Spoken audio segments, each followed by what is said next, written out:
British ships with 46 cannons appeared as well. In November of 1839, the Royal Saxon, which was a free trader, began to head to Canton with no opium on board.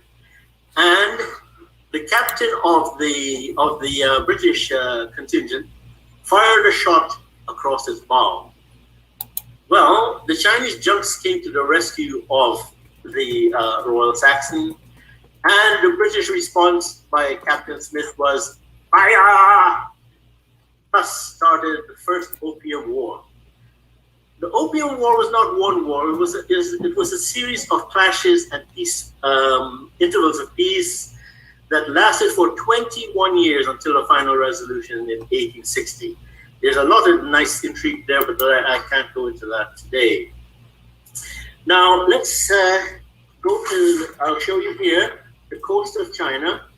And what the British decided to do was to send an armed group up the coast, and they tried to present a letter at Amoy, and it was rebuffed. So they sailed up all the way to Taku, which is up at the top here, and out, well, a little bit close to Peking. And they presented the letter, or I should say, it was received by a person called Qi Shan, who was the governor of the area at the time. Now, Qi Shan interpreted this letter as just some grievances. Let's do trade. Let's be nice to each other, and so forth.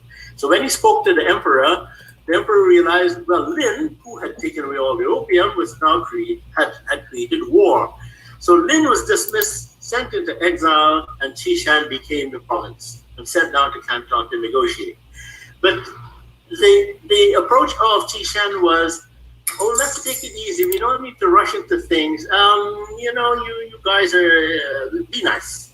Flattery and courtesy and respect for the order of the day.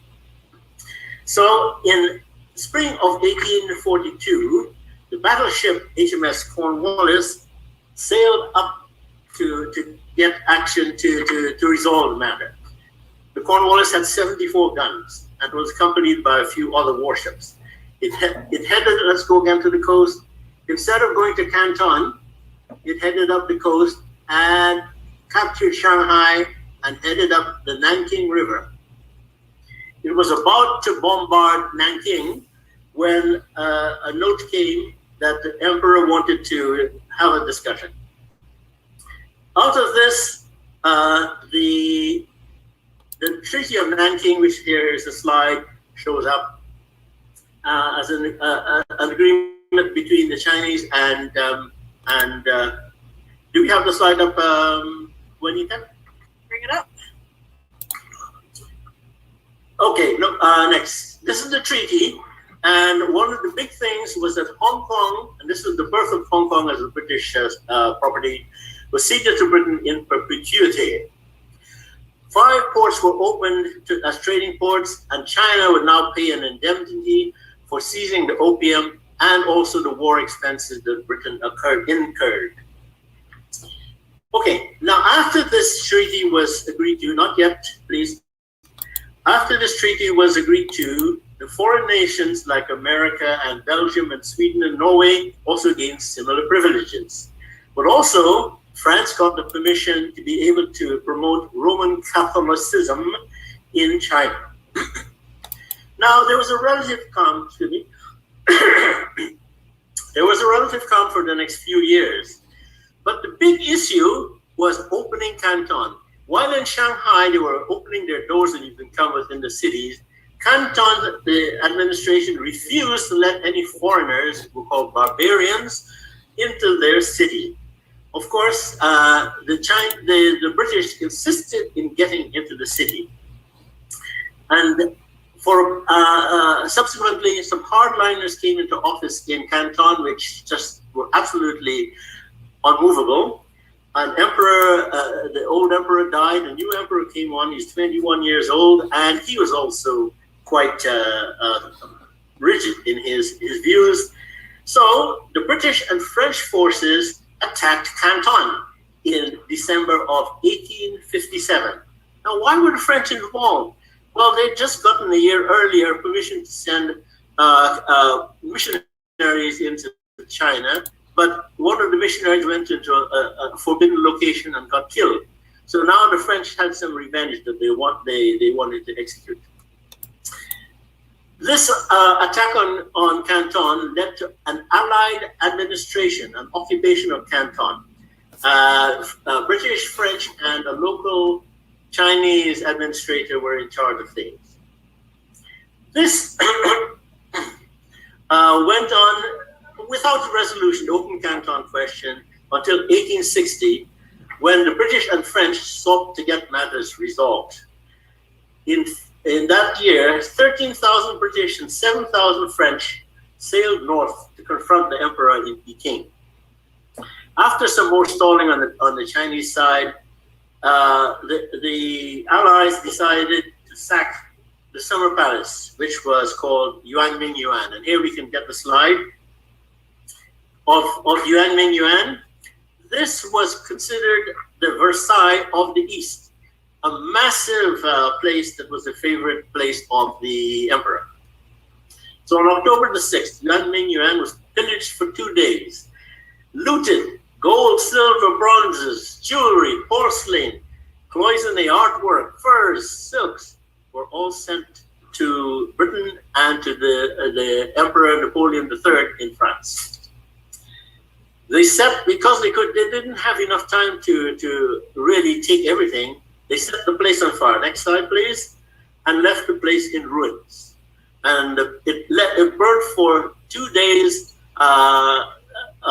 For two days of conflagration. Now, this resulted in the 1960 Convention of Peking, which permission for Chinese to emigrate was now allowed. And this will come up later in my talk. 10 more ports were allowed to be open. Foreign vessels were allowed to sail up the Yangtze River. Opium was made legal and taxable, and there was a ban on the Chinese calling foreigners barbarians. Besides this matter in dealing with foreigners, China had other problems. And let's go to the next slide. There was a person named Hong Xiuquan, and he was of Hakka origin. Hakkas were people who had, over the centuries, had migrated south from the north. And they occupied the less fertile places in Guangdong and Guangxi, but they were very industrious and did well for themselves. Hong Xiuquan was a failed scholar. He tried 4 times to become registered as a scholar in China, but failed. Then he fell into delirium, and after he came out of that, he started to read some translations of some Christian texts, which were handed to him by his cousin. He then came to the realization that he was the younger brother of Jesus Christ. He started an association of God worshippers in 1847. They gathered armies, marched north, and took Nanking, which became the heavenly capital. Now, the Taipings were opposed to opium, and they also considered women to be equals, and so no foot binding. Now, the Taipings didn't succeed for a couple of reasons. One was that the generals, which were named kings, were fighting one another they just didn't like one another, so they fought one another. And then the Taiping movement launched simultaneous expeditions to the north and to the west. And when you divide your forces like that, you get into trouble. Hong Xiuquan died in 1864, and that caused the end of the Taiping Rebellion. And it is estimated that some 20 million people died in this activity. Now, with all this in perspective, let's see how the Chinese immigration fits in. Chinese were forbidden to travel abroad, but the Opium War showed the foreigners how they could get their way with China with the 3M approach. Merchants, backed up by the military, which paved the way for the missionaries. So, in 1845, the French, which still had not abolished slavery, as well as the Spanish, not abolished slavery, took the first Chinese workers from Amoy to go to Reunion Island. Now, in September of 1851, George Booker, one of the Booker's brothers that you may know in Guyana, was willing to dispatch a ship called the Lord Elgin to get Chinese, while at the same time taking 146 Indians back to Madras. So, having taken the Indians on a return voyage on the 23rd of July, 1852, the Lord Elgin sailed from Amoy with 154 men and boys. Okay, now I'd like to bring in a world view, and let me see. Can I put, yes, please. Now, there's a string attached. It shows the journey of the thing. Now, here is the ships that have left the coast of China and gone down for a refueling supply in Singapore, and then taken a journey south of the equator, another refueling stop in the Cape, and then onwards to Guyana. This was half a world's journey, and of course there would be rocky seas at times. So the journey was not always very smooth. Now, the ship that we were, very first ship, that was me. The very first ship that sailed, the Lord Elgin, 4 people died on the way to Singapore, and then a leak caused seawater to get into the ship. It fermented the rice and generated hydrogen sulfide. 45 more people died.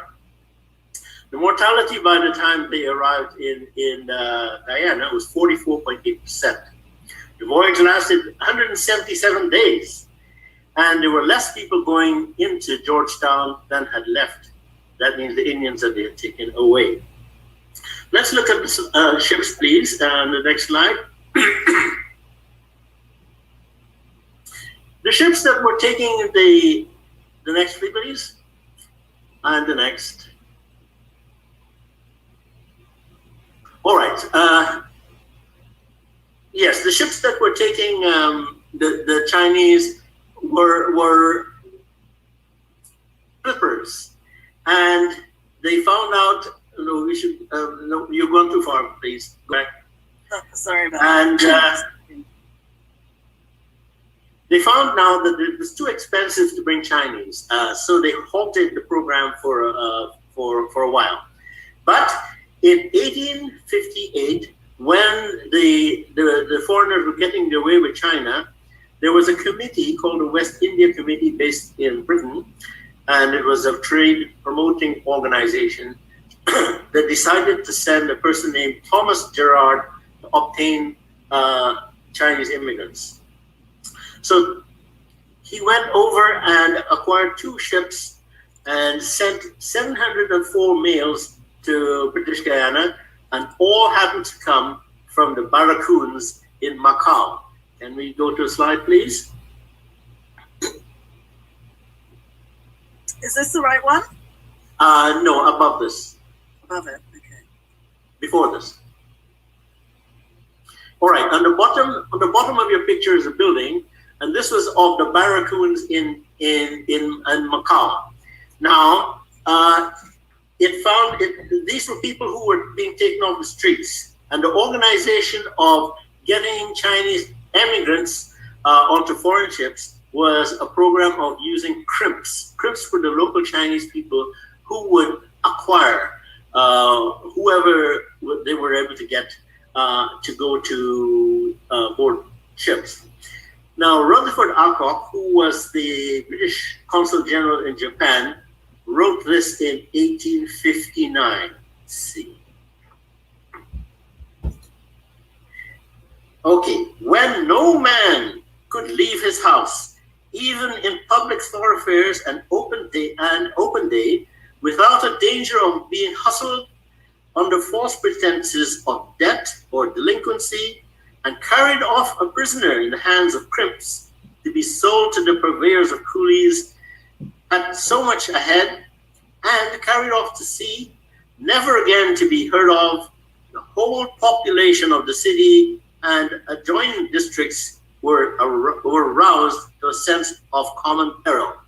So in essence, the Chinese were being taken, for the most part, without, well, not voluntarily. Okay, so in 1859, when the Allies were occupying Canton, they attacked and occupied Canton that year.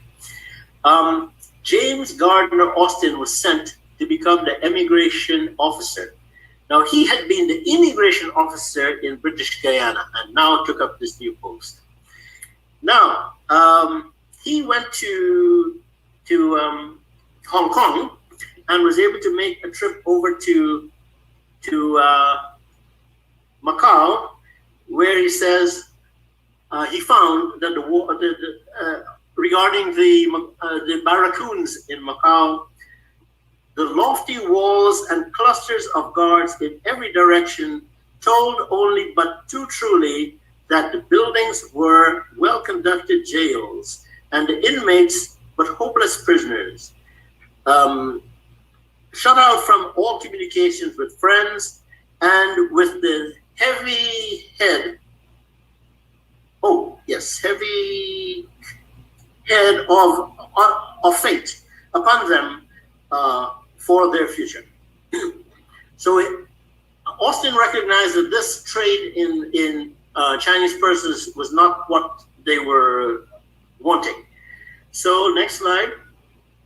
He proposed a program which he posted a notice which was translated in Chinese, and here are some details. Let's go to the next, please. There is no slavery where the British flag flies. Next. All Chinese may therefore go without fear to the British West Indies. And the next. The climate is very much like that of southern China. And next, please. The cultivation is chiefly that of sugarcane. Next. A free passage is offered and clothing for the voyage. So this is the program that Austin set up, but he was also instructed to get females. Now, the initial immigrants to British Guyana turned out to be quite welcome. In fact, let's see if I can find some things here. Yes. Here is about within 6 months of their arrival in 1853, some of the plantation owners were reporting about their how they were getting on. One said, "I am willing to take 50 to 100 more Chinese on the terms I got the first lot. And planters who may be displeased with their batch, I will gladly accept." This is from Mr. Trotman, who was at Plantation Blankenburg.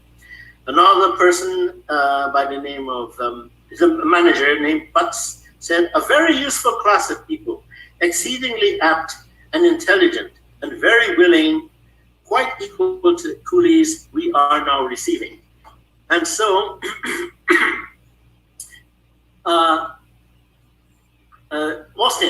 Austin acquired the help of the missionary William Lobshield, who is a medical missionary and got into good relationships with the Hakka.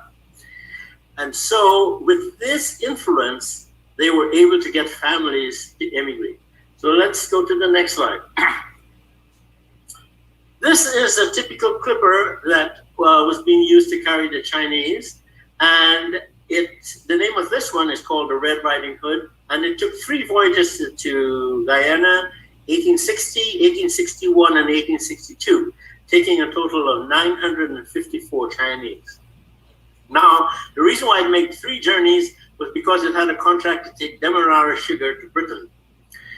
Now, these shipments of Chinese continued until 1866, and then disagreements came and the program was halted because they couldn't iron out. The Opium War was now over, but the British and the I should say the foreigners and Chinese, was still a disagreement of how to deal with emigrants.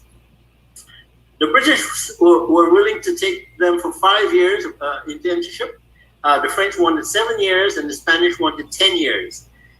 So nobody got to a complete agreement of what to do. So the program of bringing Chinese into Guyana halted for a while.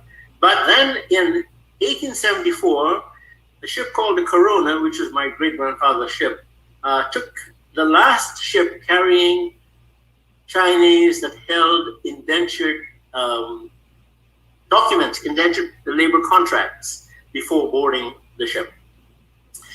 Following the arrival of the Corona, the economic conditions, for example, depressed price of sugar or reducing subsidy for bringing the Chinese from China came into being. And it was later on in 1878 that 31 plantation owners put up funds to charter a ship to bring Chinese workers without contracts. And the Dartmouth arrived in March of 1879 with 515 free immigrants. A large number of them were Christian converts, including members of the Kong clan who were associated with the Taiping Rebellion. Overall, there were 39 ships that took 13,541 Chinese between the years 1853 and 1879. The voyages lasted between 70 and 177 days, and in total, 15% of the immigrants were females.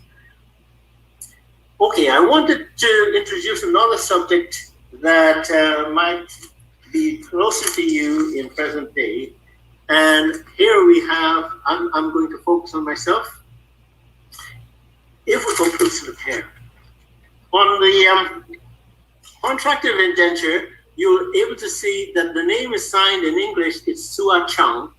But if you were to go to the Chinese writing itself, his name is actually Su Ya Chang. Su Ya Chang. So how come this name got changed from Su Ya Chang to Sua Chang and written at the top? Well, now let us go to the slide.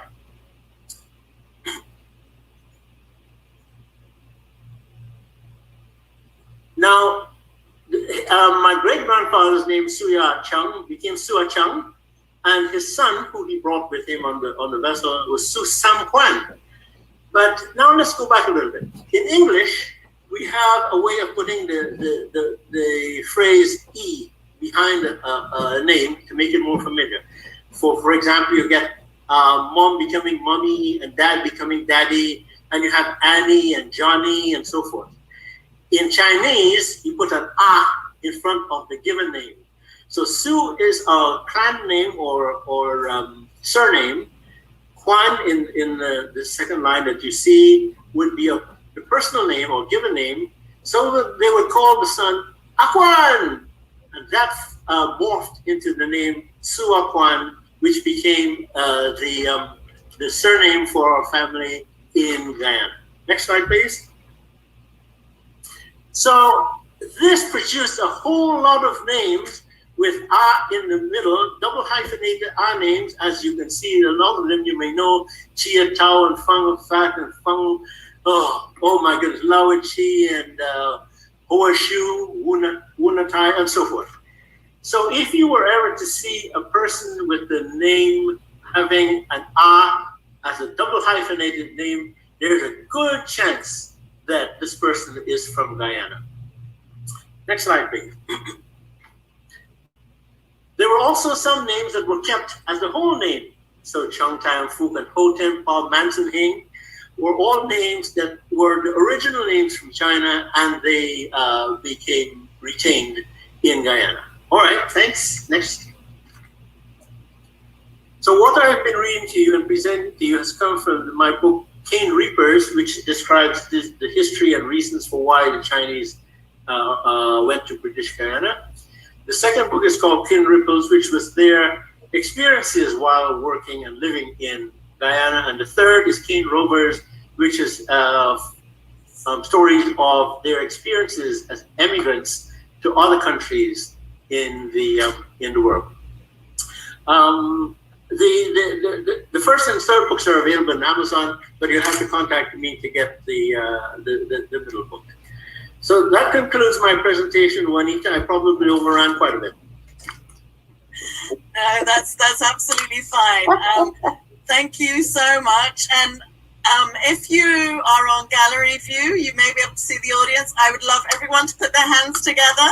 I don't want to hear you, but I'd love to see you clapping your hands to the screen as a huge thank you to you. Trev, that was absolutely splendid. I have to say, I had no idea that there was a difference. Well, at first I didn't know that there were free immigrants that had come, I think you said in 1879. Yeah, so I'd always sort of wondered about that transition from indentureship into just owning their own stores and moving away from the plantations. And that sort of kind of hints at how some of that may have happened. But we'll ask you more specific questions at the end. I'm going to let everybody else, we're going to move on to Laura's presentation.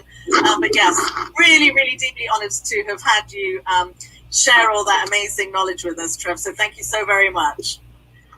Okay, I'm going to look for Laura now. Laura, can you just say your name so I can see where you are? Here I am. Okay, I just want to pin you there so I don't lose you. Let me see how I do that. Hold on a second.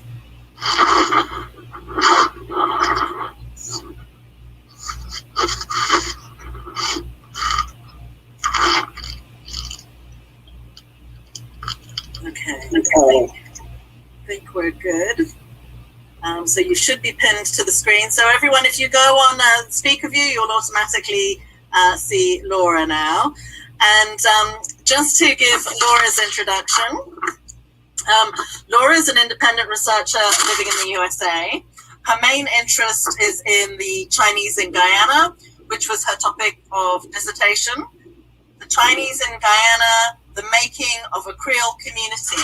And that was written for her PhD in ethnic studies at the University of California, Berkeley. She has taught at UC Berkeley and the University of New Mexico in Albuquerque. She has published essays on various aspects of the Chinese in Guyana. Her mother's family is descended from Chinese men and women who were brought to Guyana as indentured laborers in the 1860s to work on the sugar plantations. And she'll be sharing insights into the fortunes of Jacob Fongapan and Abigail Yangshi, I think. So I'm going to hand that straight over to you, Laura. And do you want me to just bring up your PowerPoint straight away, or? Yes, you can bring up the first slide. And bring up? Okay.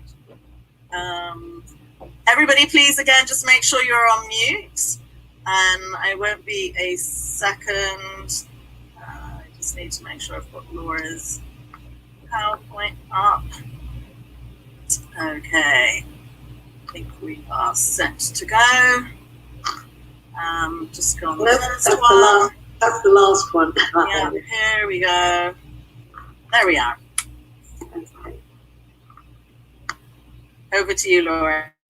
Thank you. Thanks so much, Juanita, for organizing this, and thanks, Trev, for doing the historical background. I should just like to talk a bit about how I came to doing this. I mean, as Juanita mentioned, my mother's family is from Chinese family in Guyana. And when I first went to Berkeley, I wasn't going to do my research on the Chinese in Guyana. I had a completely different topic in mind, but this was in the early 1980s. And you remember the card catalogs in the library. And I thought, well, I'll just see what there is on the Chinese in Guyana. And flicking through the card catalogs, I found only 2 items. There was a book by Cecil Clementi written in 1913 on the Chinese in Guyana, which is still probably the seminal book on the background to how the Chinese got to China. And one article written in the 1950s by an anthropologist. And his conclusion was that these people are not really Chinese at all. So I was quite indignant to read that. And it piqued my interest. And later on, I switched my topic of my dissertation, and I decided to do it on the Chinese in Guyana, because I realized there needed to be more from people who had access to that community and were interested in presenting it from their point of view. So I wrote my dissertation, which encompassed quite a bit of the history that Trev has talked about, and a lot of theoretical stuff and so on. I went to Guyana with my mother, and we scoured the archives and so on. But when I finished, my mother said, "Well, you haven't mentioned us. How about our family?" And I said, "Well, you didn't write anything, or I don't have any documents. So, I can't put anything in a dissertation that doesn't have any documents." So that prompted me, after I'd finished my dissertation, to do another article looking into my mother's family. Well, where to start? And by then it was the 1990s, and fortunately, the digitization of newspapers had started, and the Daily Chronicle, the late 19th century, was available in digital form, and I could type in people's names and actually find find articles about people.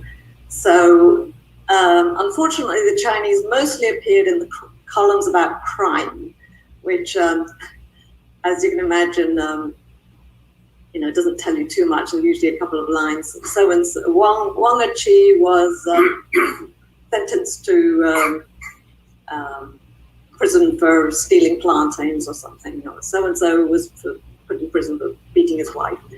But I typed in the names of my two ancestors who I knew emigrated on two of those ships that Trev talked about. And lo and behold, articles came up about them, which I was very surprised.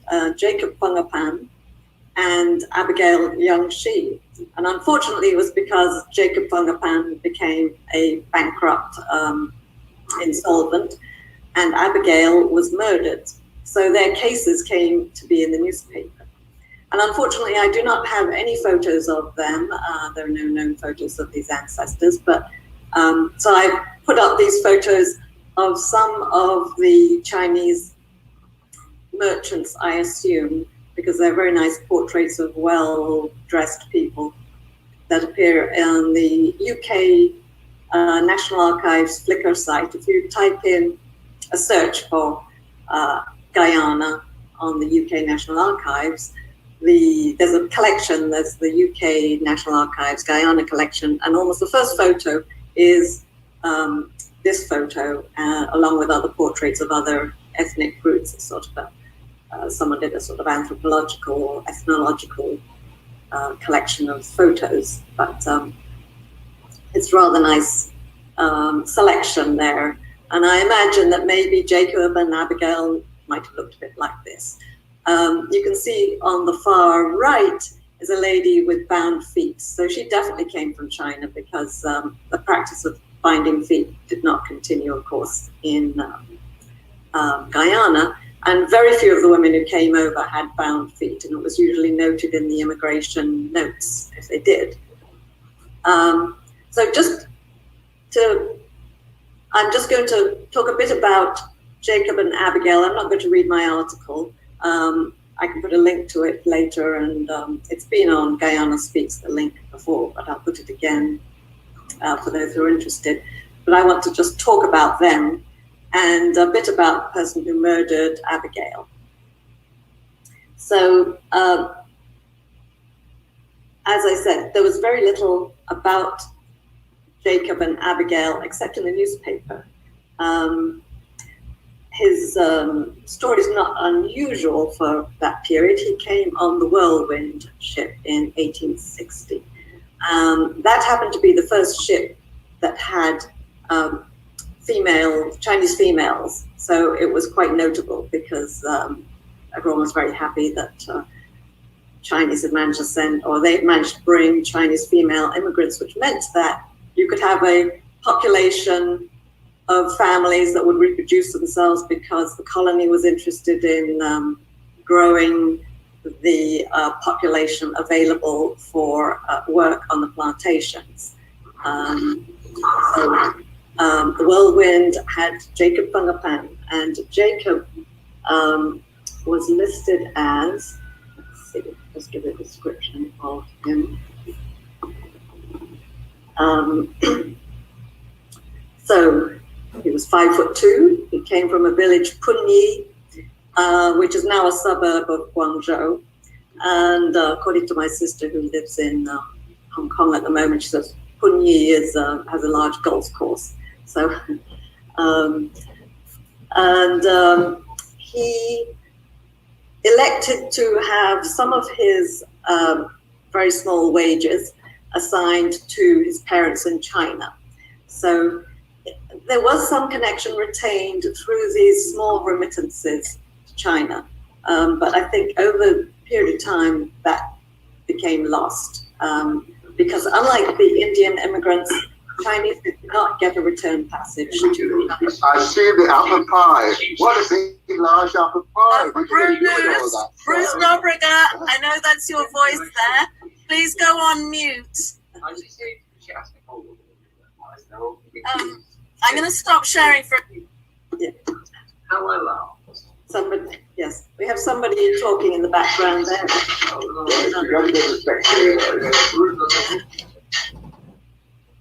Okay, I've muted everyone, so if you can unmute yourself, Laura. Thank you. Okay, yes. I heard someone talking about apple pies there. That'll be Bruce. Jacob was, his occupation was listed as peddler. Well, this was one of the complaints of the estate management, the plantation owners, was that the Chinese were sending them a bunch of city sweepings, you know, the people who swept off the street. Now, it's true that very few of the men listed their occupation as farmer or agriculturalist, because in China, there was so little land that most people could not make a living off the land. If they had some land, the women and children, the old people would be the ones who would work the land, and the men would go off to the cities and sell handicrafts that their family made at home, and they'd come back for harvest time. So the occupations that are listed on the chart for the Chinese immigrants are, you know, things like servant, butcher, flour maker, cowherd, all kinds of other occupations, but very rarely agriculturalists, because if they were successful agriculturalists, they wouldn't have emigrated to Guyana. That's probably, you know, pretty clear. Now, Jacob's wife, Abigail, I'm going to call them Jacob and Abigail rather than by their Chinese names. Abigail came on a ship the next year, 1861, and she was listed as the wife of the interpreter, who was Chow Ming, which was quite interesting because after that, there's no evidence that he and she had any relationship. It's quite possible that Chow Ming paid Abigail to come as his wife, because men would get a bounty if they came with a wife. So that's quite possible that she just signed up and said, okay, I'll come along as your wife, but I'm not having anything to do with you after we get there. And then soon after she arrived, it seems that she and Jacob met, and they had about 11 children. 9 of them survived into their adulthood. And then at some point in 1879, they both were baptized. And Juanita, can we have the next? So this is the 2 pages from the baptismal register at St. Saviour's Church. And you may not be able to see it very well, but Abigail is the third from the bottom. No. Yes, Abigail's the third from the bottom on the right-hand page, Chung Shi, because her name was Chung Shi. And Jacob is on the left-hand page, the second one from the bottom, Jacob Fung Apan. His full name was Fung Apan. And so his surname or family name is Fung, a very common name. There are many Fungs in Guyana. Not all are related. And here it gives a character. So if you know which character it is, there are several different Fungs of different origins. For instance, the catechist was Fung, but he was the catechist Fung who was descended from some of the Taiping kings, but this is a different family. So Jacob and Abigail got baptized at the St. Saviour's, which was a church established by the Chinese with their own money in Georgetown. Those of you who are familiar with Georgetown may know St. Saviour's on Saffron Street. It was a sort of sub-church, if you will, of St. Philip's. So they shared a pastor with St. Philip's Church. Excuse me. And St. Saviour's was really the center in many ways of the Chinese establishment, or the Chinese middle class in Georgetown. From the 1874 onwards. 1874 was when it was established. So I'll go back to Jacob. His career, I would say, sort of encapsulates many of the career paths of other Chinese who eventually ended up as shopkeepers. Shopkeeper is such a general word, as you know. Shopkeeper can mean anything from managing one small shop to having several shops, and then after that, perhaps being a merchant. And Jacob really traversed this whole spectrum. He probably started after his indenture period, which was probably finished, I think he served 2 terms. So by 1868, he finished his 2 terms of indenture. And then he became probably a clerk in someone's shop on the plantation. And then eventually he was able to save enough to buy licenses to have shops, several shops around the area around Georgetown. Can we have the next image? Yeah. So just to give you some context, here's a map of Georgetown and the surrounding areas. And I've put numbers at the approximate site of Montrose was where he served his first term of indenture, number 1.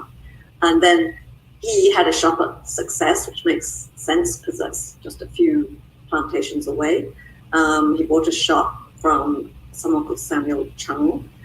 And then later he got shops at Providence and La Grange, one on each coast of the Demerara River there.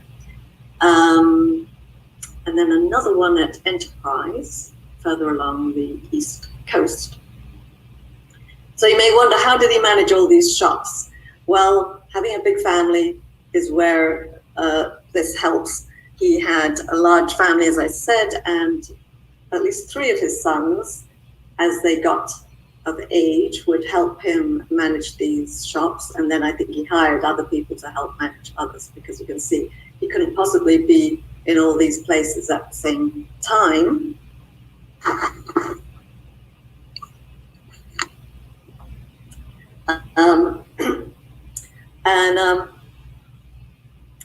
He probably had bought and sold other properties. I don't know. I'm not sure. But these are the ones that I could find records for.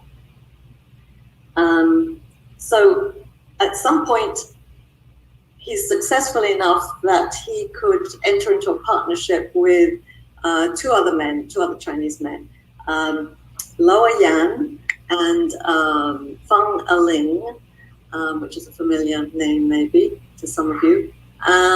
Both of them Chinese immigrants themselves from China. They come on different boats, different ships than Jacob.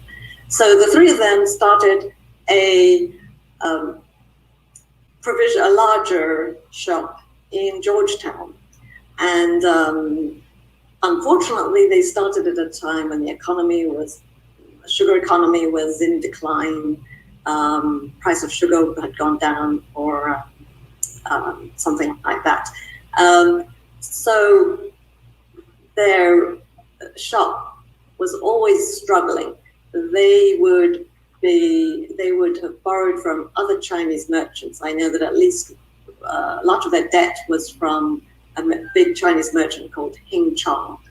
And these larger Chinese merchants often made loans to small shops, and that was one of the ways in which they helped each other out. But the other side of that is, if you didn't pay your debts, then people could make a claim. The companies could make a claim on you. So eventually, these do I hear a chicken crow, a cock crowing? Something in the background there. Eventually, Jacob's own fortunes begin to decline a little. He begins selling his properties. Let's see. Next image. So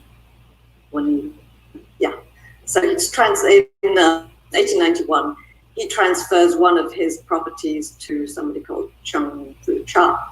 And you can see in here, this is how difficult it is to do research on a specific name, because his name is written Feng A Pao, P-A-U, which is incorrect. And his son, who is Feng Tin Yang, is, I assume, one of the witnesses, who's written as F.L. Young. Trev was talking about the difficulty of the variations of the name. So, for example, Feng Tin Yang, who was Feng Apan's son, and Jacob and Abigail's son, his name appears in records sometimes as Feng, sometimes as Ten Yong, sometimes as Yang, and sometimes just as Isaac Feng. Isaac was his baptized name. And the gentleman below F.L. Yong there is Samuel Seth. That doesn't look like a Chinese name, but I happen to know it is a Chinese name. An interesting family, and a completely off the topic, but their family was Chinese who ended up in Singapore. But that's a whole other story. So anyway, the Loa Yan enterprise begins to unravel. Loa Yan and Co., the business of the three men, is held together by the three of them, and Loa Yan is the main partner. He dies in 1892, and everyone goes into bankruptcy. Let's see, I think I need oh yes, I've got that one.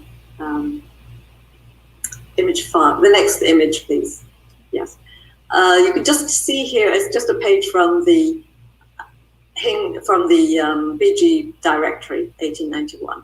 And Loa Yan's business is listed there on the far right column, and on the far left column, because it happens to be alphabetical and so they're on the same page, as Hing Chong and his company. And you can see they have quite a number of employees each. Soon after this, however, as I said, Loa Yan dies and the whole company goes into bankruptcy. And this is how I came to find out about Jacob, because bankruptcy, you went through the court system. as they divided up the assets. And then there was a lawsuit by Lower Yan's widow against the other partners, and so on.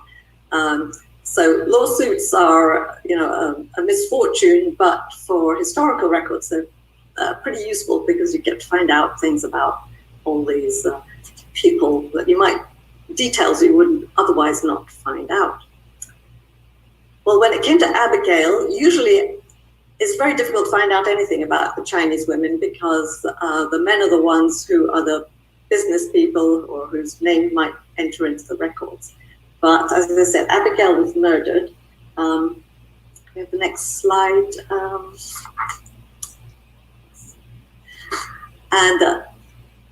This is Fungapan's insolvency.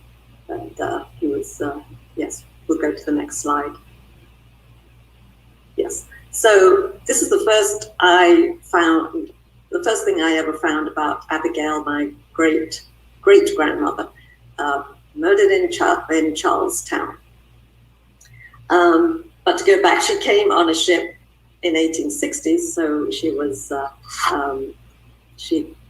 think, 49 at the time of this misfortune. And it really was a misfortune. She happened to be in the wrong place at the wrong time. She had set out that morning to go do some shopping at Woley's provision shop on Lombard Street. And there's next slide, I think. Yes, next slide. Thanks.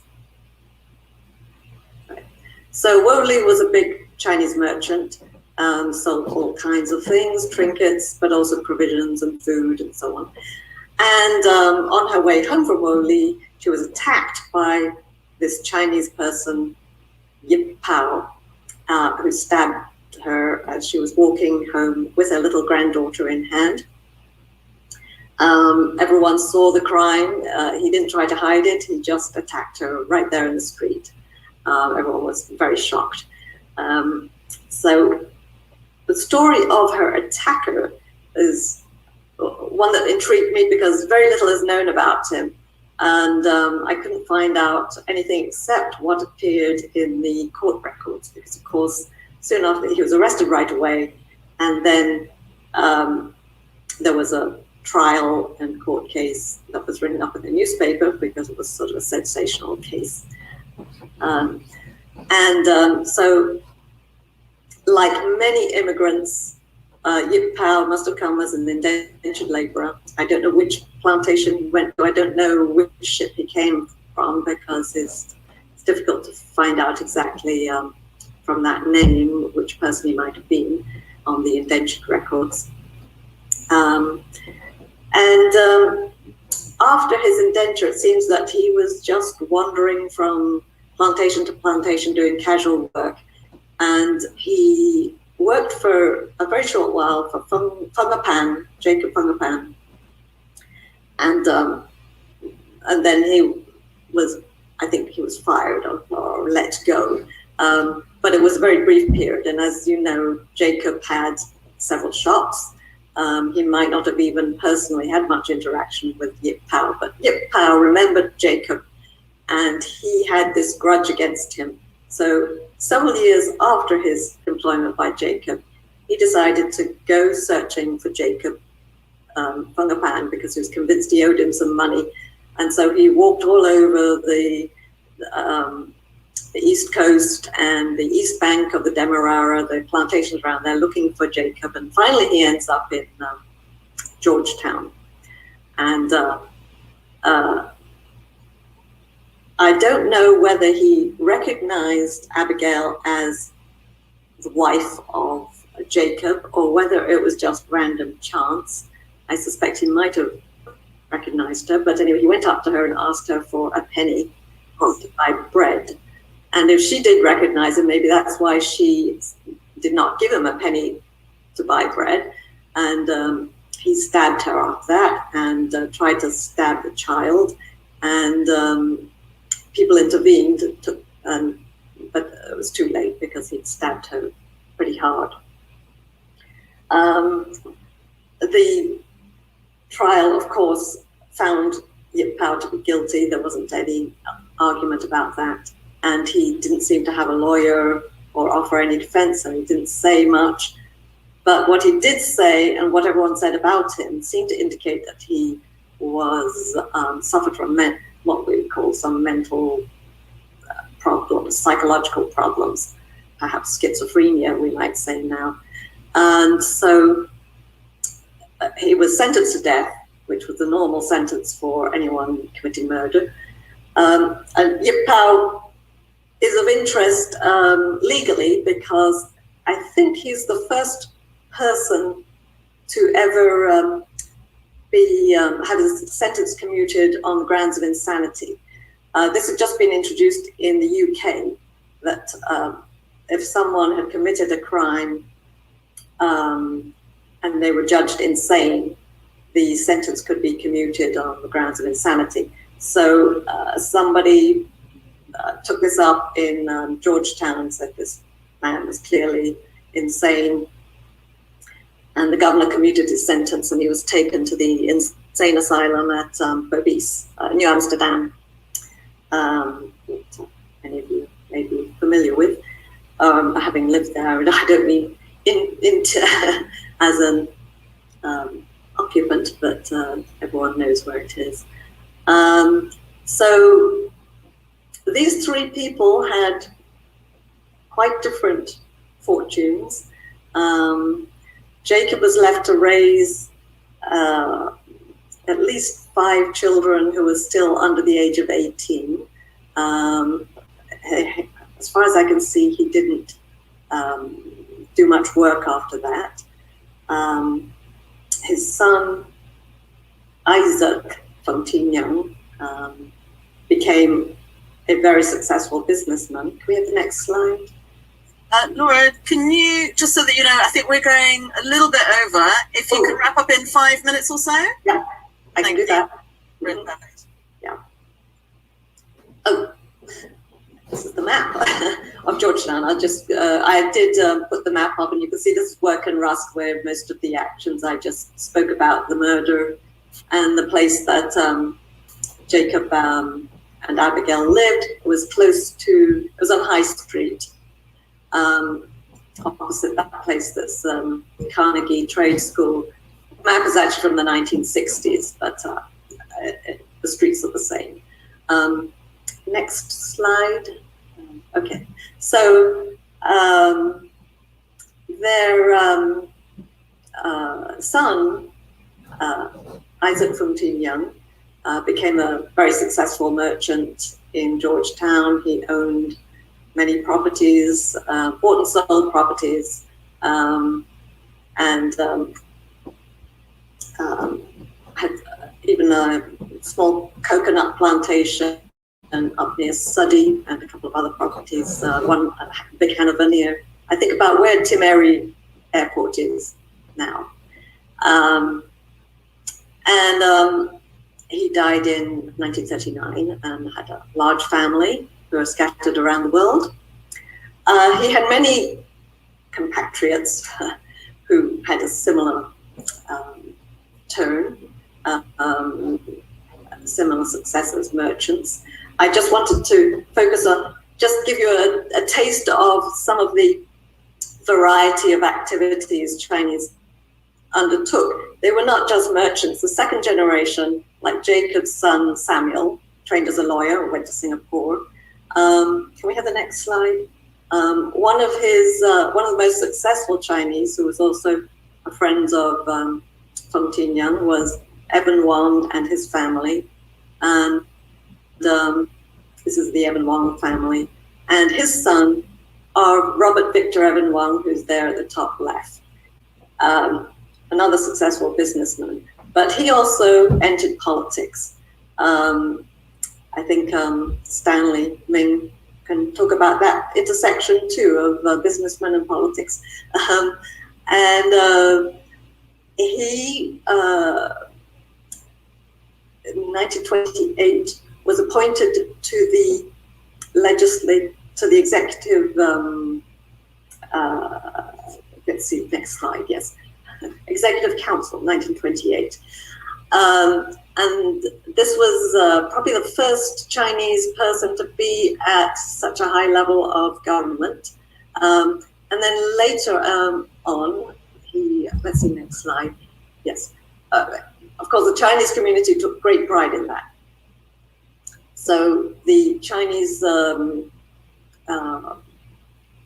Association made this plaque to honor R.V. Evan Wong and his great achievement there. Can we have the next slide? I just want to mention, I like that he's referred to as a true sportsman as well, because that echoes with Stanley Ring as well. But yes, right, a loyal friend, a true sportsman. Yes, and this is the Legislative Council. And R.V. Evan Wong, Robert Victor Evan Wong, is on the far right there. Then in 1934, he actually ran for the as an elected official to serve in the Legislative Council for the area, for the district of Leguan, and that was when the previous member had unfortunately died, and he won the election. But it's interesting, the contender, the other contestant, challenged the results, and so there was a long trial, hundreds of witnesses. Does this sound very familiar? Election result contention, and they had to rerun the election, and R.V. Evan Wong won again, definitively. Not such a big margin as the first time, but he did win that seat. So I will tie up my presentation there. Sorry to cut it off right so abruptly, but as you can see, there's a lot to say and to know about the Chinese in Guyana. I've been mainly talking about, Trev and I have been mainly talking about the historical part and people in the past, and turn it over to you, Juanita. Thank you. Okay, thank you so much, Laura. Again, if we could all go on gallery view and just put our hands together to show our appreciation for that. That was wonderful and fascinating, just to hear about murder in Georgetown is quite intriguing, but also just focusing on the families and hearing the range of successes. It was really interesting. And so now for our last speaker, last but no means least, I want to turn to Stanley, and I'm going to see if I can spotlight Stanley. See if I can bring it up. Here we go. Stanley's there. Spotlight. Should all be able to see him. I'm going to take the pen out of his. Oh, no, I don't want you to not be able to drawing. Remove spotlight. There we go. You should be able to stand. Perfect. Okay, Stanley. It's wonderful to have you here. Thank you for joining us. And I'm just going to read through your bio. I'm sure you don't really need an introduction because as someone who's living and working in Guyana at the moment, certainly you have a very high profile, but I'm going to read it. Stanley Ming was born in Georgetown in 1951 and attended Queen's College. He decided to forego further education in order to financially support his family. His first job as a Yamaha salesman at T. Geddes Grant increased his passion for motorcycles and motorcycle racing. He was to become the renowned winner of the Caribbean Motorcycling Champion for 4 consecutive years and participated at circuits in the UK and America. He was president of the Guyana Motor Racing and Sports Club, I believe in 2000-2001, a national committee member for Special Olympics Guyana, a founder committee member for Habitat for Humanity in Guyana, and he's also the founder and trustee of the Guyana Foundation. He entered politics in 2001, serving as an MP in various capacities until 2006. He is the well-respected and successful businessman, founder and CEO of Ming's Products and Services Limited, as well as Ithaca Construction and Engineering, Inc. He serves as chairman on the board of directors, Guyana Geology and Mines Commission. He will be sharing his knowledge of the new Chinese who have migrated to Guyana over the last 30 years. Welcome, Danny. Can we start off by talking a little bit about your background? I mean, I know you're what I would call a cook-up race, mix up. But can you tell us something about the Chinese side of your ancestry? First of all, Juanita, I must say thank you very much for having me on your program this morning. I learned a lot within the last 45 minutes. I must tell Trevor that I have all three of his books. I have to find a way of getting Laura's book. And I have the one from Clementi, and I have from my in-law, Marlene Cook Crawford. So I have a lot of catching up to do on the history. But with regard to my background ancestry, I did an ancestral test about a year ago in the United States, and I'm supposed to be Chinese and East Indian 63.5%, Southern European, Spanish and Portuguese 13.9%, West African 13.5%, and Indian 7.8%. When I added that up, it became 98.7%. So I'm wondering where the 1.3 has gone. But when people ask me what I consider my my ethnicity to be, I tell them, which my brother coined many years ago, a mixed chow mein. And I was told not too long ago, a few months ago, there's a new one, a new designation for people like me. It's called Mixinese. Mixinese, that's very good. Thank you for sharing that. So, can I ask, as an entrepreneur who's actually based in Guyana, you must have seen many changes over the years. Can you tell us what actually triggered the second wave of Chinese immigration to Guyana in the, I guess it's like late 1990s? That's correct. It was in the mid-90s, Juanita, and I have met with most of the people that have come back in business. And what they have been involved in is quite fascinating. Like many other of the various people that have come to Guyana over the years as immigrants, they're involved now, I can tell you, in gold mining, in forestry, in trading. In terms of trading, they import a lot of machinery, a lot of hardware, a lot of construction supplies, clothing, and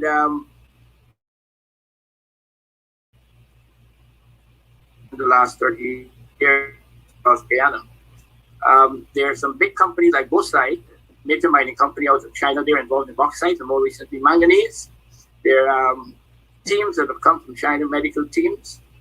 And there are a few companies that have come here that have been involved in shade house farming, which is, the new technology, not using too much of land space, but using very controlled climatic conditions to get maximum productivity from whatever they grow. That's fascinating. So, I'm just curious, actually, given that Trev was sort of talking about the Chinese, I guess they're from the hacker community. I'm wondering where do most of the Chinese in this modern migration, where do they mostly come from? What area of China? Most of them come from the southern part of China at the present time, mainly the Guangdong province, and more specifically Guangzhou. And they're basically traders. It's very close to Shenzhen. And they come here and they apply their trade, more trading now than anything else, and some investment, as they said, in gold, forestry to some extent as well. There's a lot of involvement in timber. So are there particular companies that are scouting for Chinese labor, or, what are the actual main companies or main contracts that have led to their presence? Again, what has happened, Juanita, is you have some very big companies that are well known throughout the world. And, a country like Guyana, with the wealth of resources that we have, has been attracting a lot of attention, even before we found oil within recent times. And I can tell you that back in 2013, I think it was, or even before that, you had companies like China State Construction and Engineering Corporation. It's the biggest, one of the largest companies in the world.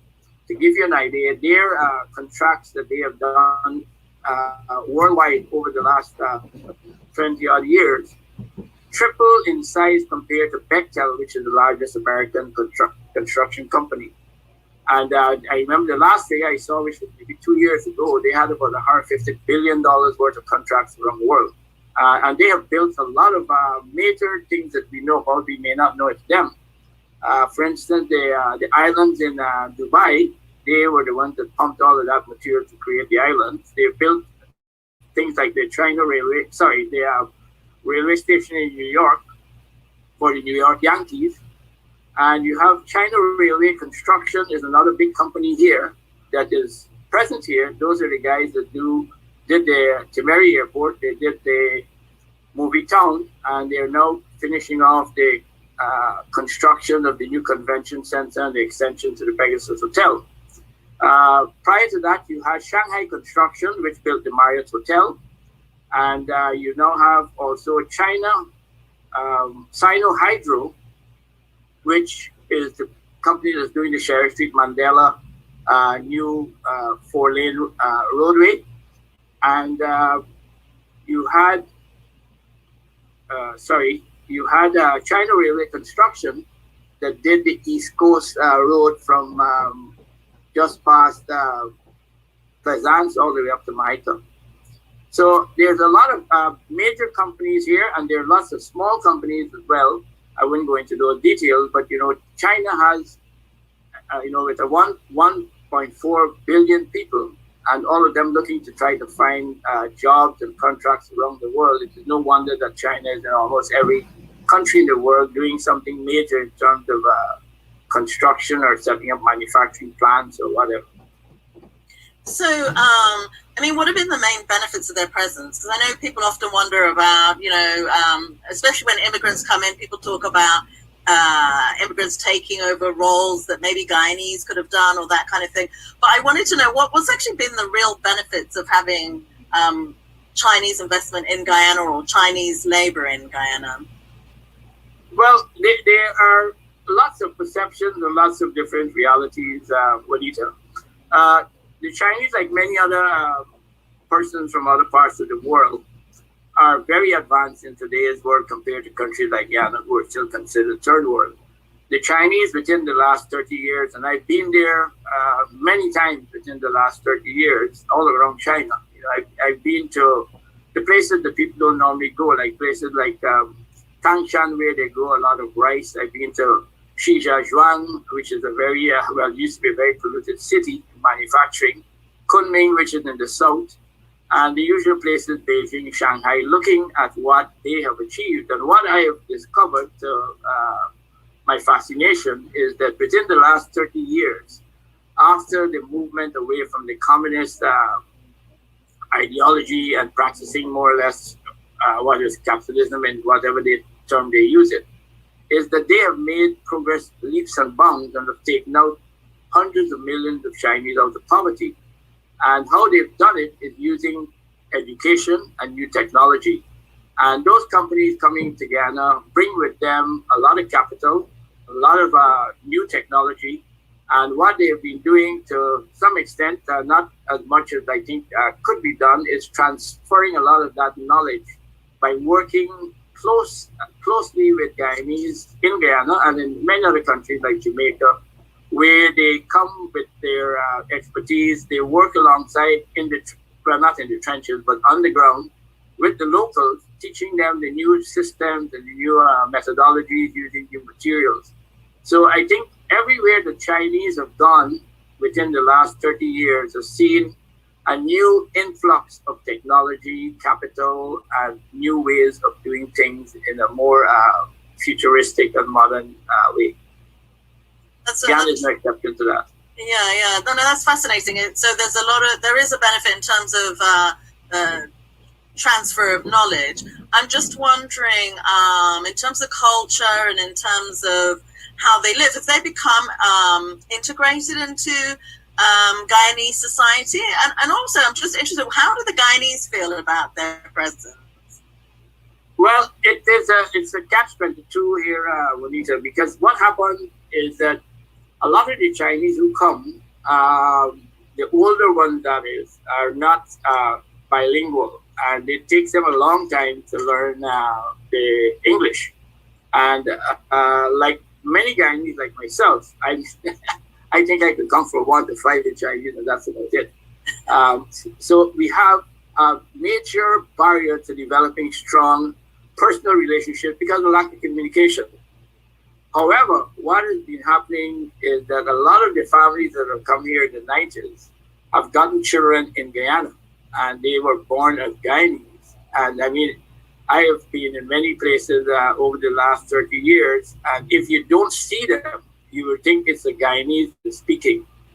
They have all the raw slang which they know, and it's fascinating to see how they integrate with the younger generation of Guyanese. But the older ones, we have a problem because we don't communicate readily. And, you know, at times it will appear to the majority of us that the Chinese being antisocial or we are being unfriendly, but in the case that we can't communicate as well as we should.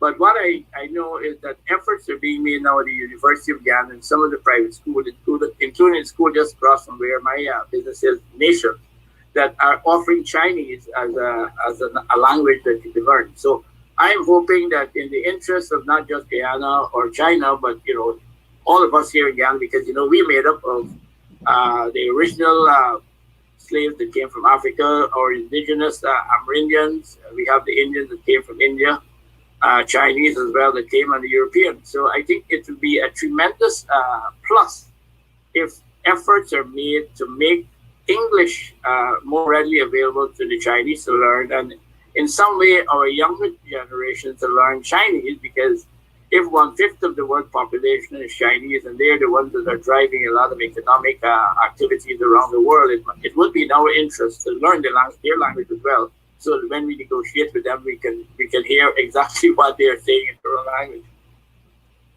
No, that's really fascinating. When you say to speak Chinese, what is the main language? Are they speaking Mandarin, or I guess it's not Cantonese? Cantonese, maybe? I don't know. What's the main? Do you know what the main language is? Mandarin. Mandarin. Okay. Yeah. And so that's what they're actually teaching in these private schools. As far as I'm aware, yes. Yeah.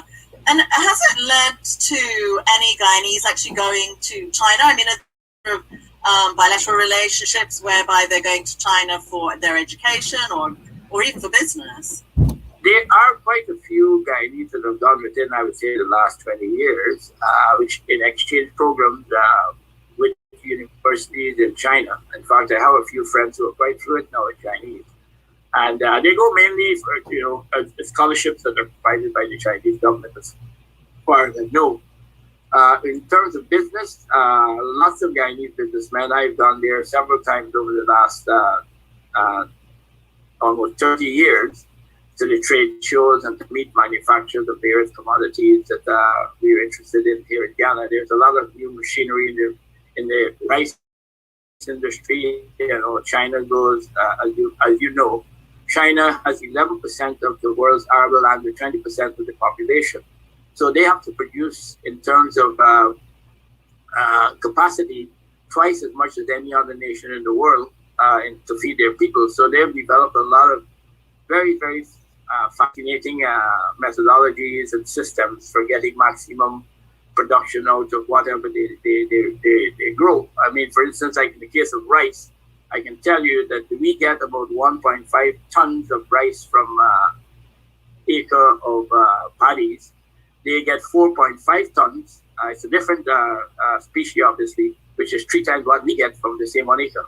So there's a lot that we can learn and benefit from the Chinese if we are able to communicate and to have a better rapport with them as to what it is that they can do for us and we can do for them. So I guess my final question then for you, before I turn to the to audience questions, is are Chinese communities actually settling long term in Guyana, or is it kind of I sort of imagine it as a stopping point before they go maybe, you know, they might see it as entry to other more affluent countries. There are quite a number that I think have taken a decision because they've put down a lot of roots in Guyana. I mean, some of the infrastructure that they've invested in the form of buildings and facilities are quite significant. And I think most of the older ones have decided that they're going to stay here, the ones that have been here from the 90s. Some of the more recent ones use here as a stopgap to get the Guyanese citizenship, which they're entitled to after 7 years. And they move on to the United States because they're welcome as Guyanese against trying to do it from China. If you go around Guyana, as I do all the time, there are quite a significant number that have decided that they're going to stay in Guyana and make Guyana their country of residence in the future.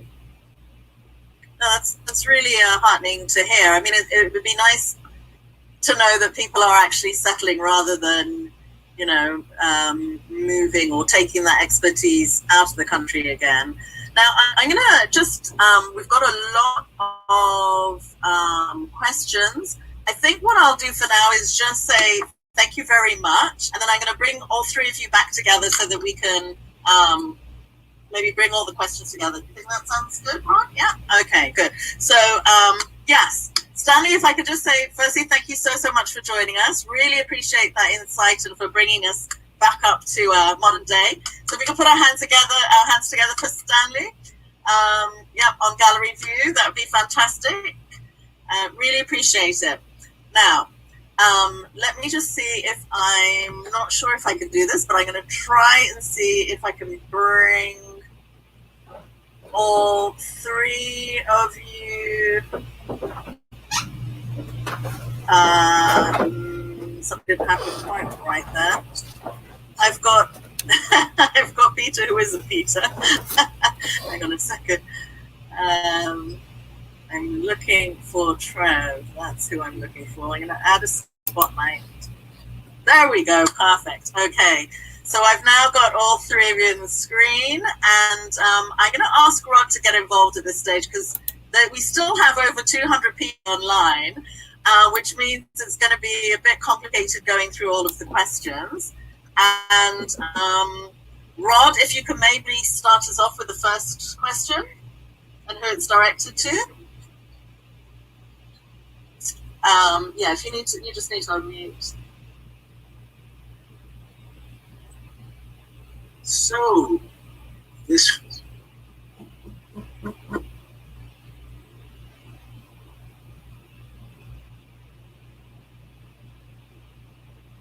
Okay, that's not going to work because we're going to get reverberation between our two computers. Yeah, I can talk loud. Yeah, you can talk loud. Okay, so here we go.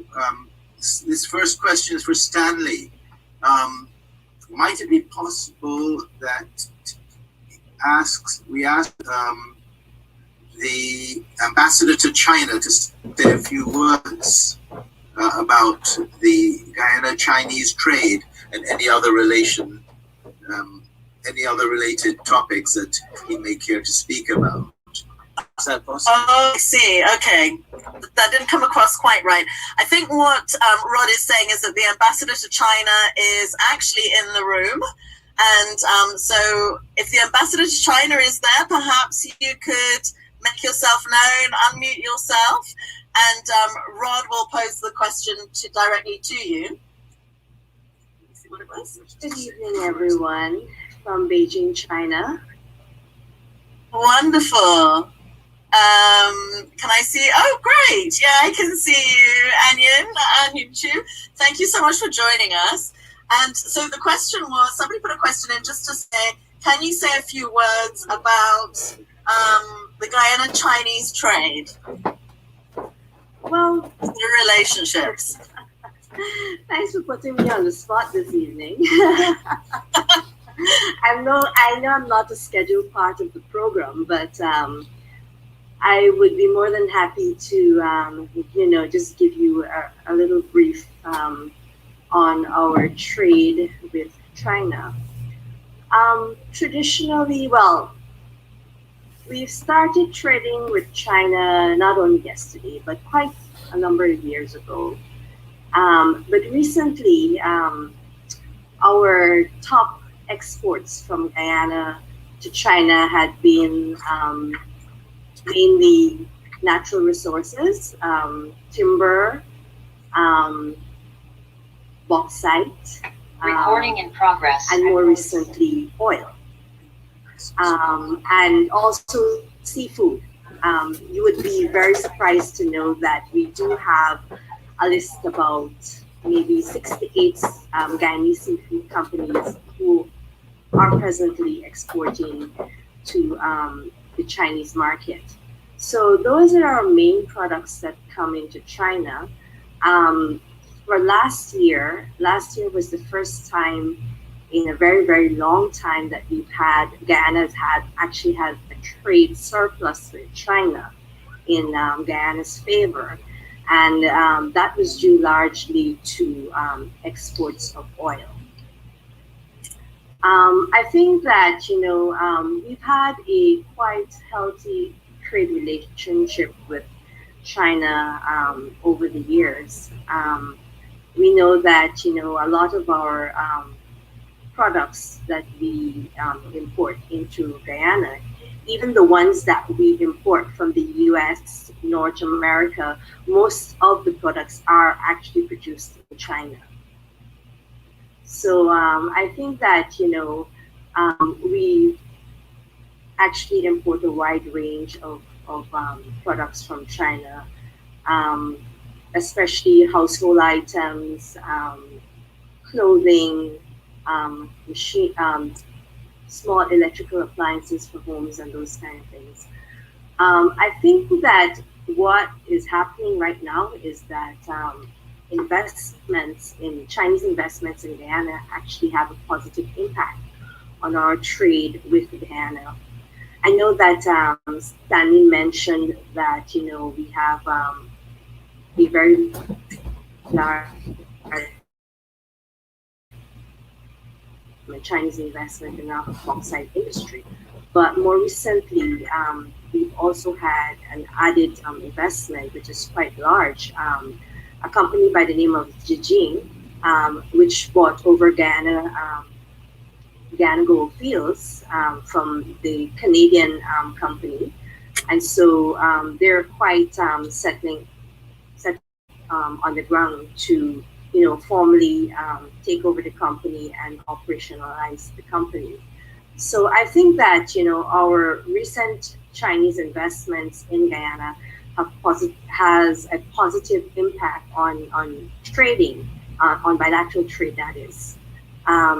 And also, I just want to add to what Stanley would have said earlier about recent Chinese migrants to Guyana. Traditionally, many of the early Chinese migrants were from the Guangdong province, and many of them, by and large, over 80-90%, were involved in the restaurant business, and more recently, the recent migrants are more from the Fujian, the Zhejiang, and from the Shandong provinces. And these are the ones that are in Guyana and have set up the big trading businesses and the various farms, and also into the other sectors also.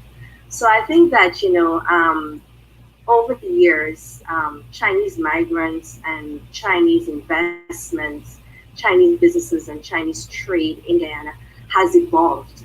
And it would be quite interesting to see,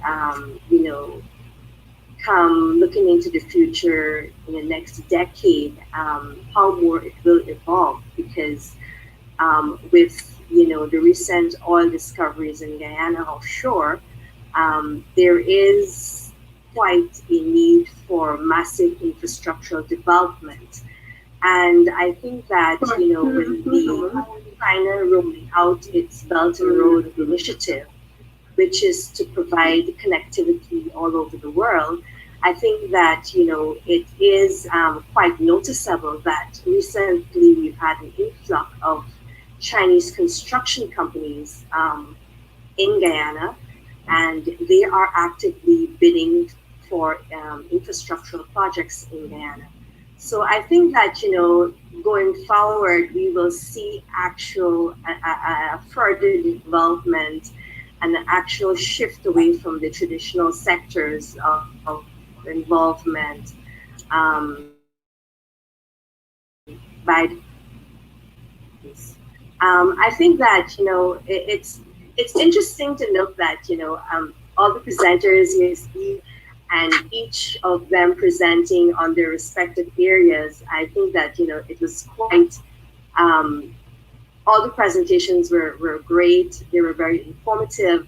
I mean, I learned something from them too.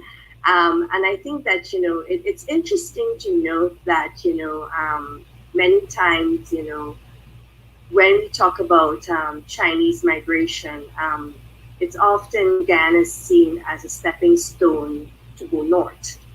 I think that traditionally there's a shift in that also in recent times. I'm from a family of Chinese migrants too. My mom is first generation Chinese. My dad is Guyanese Chinese, half Chinese, half East Indian, born Guyanese. I was born in China, in Guangzhou, and I went to Guyana with my mom when I was about 2 years old. So I practically grew up in Guyana, but my siblings, they're also born in Guyana, both of them.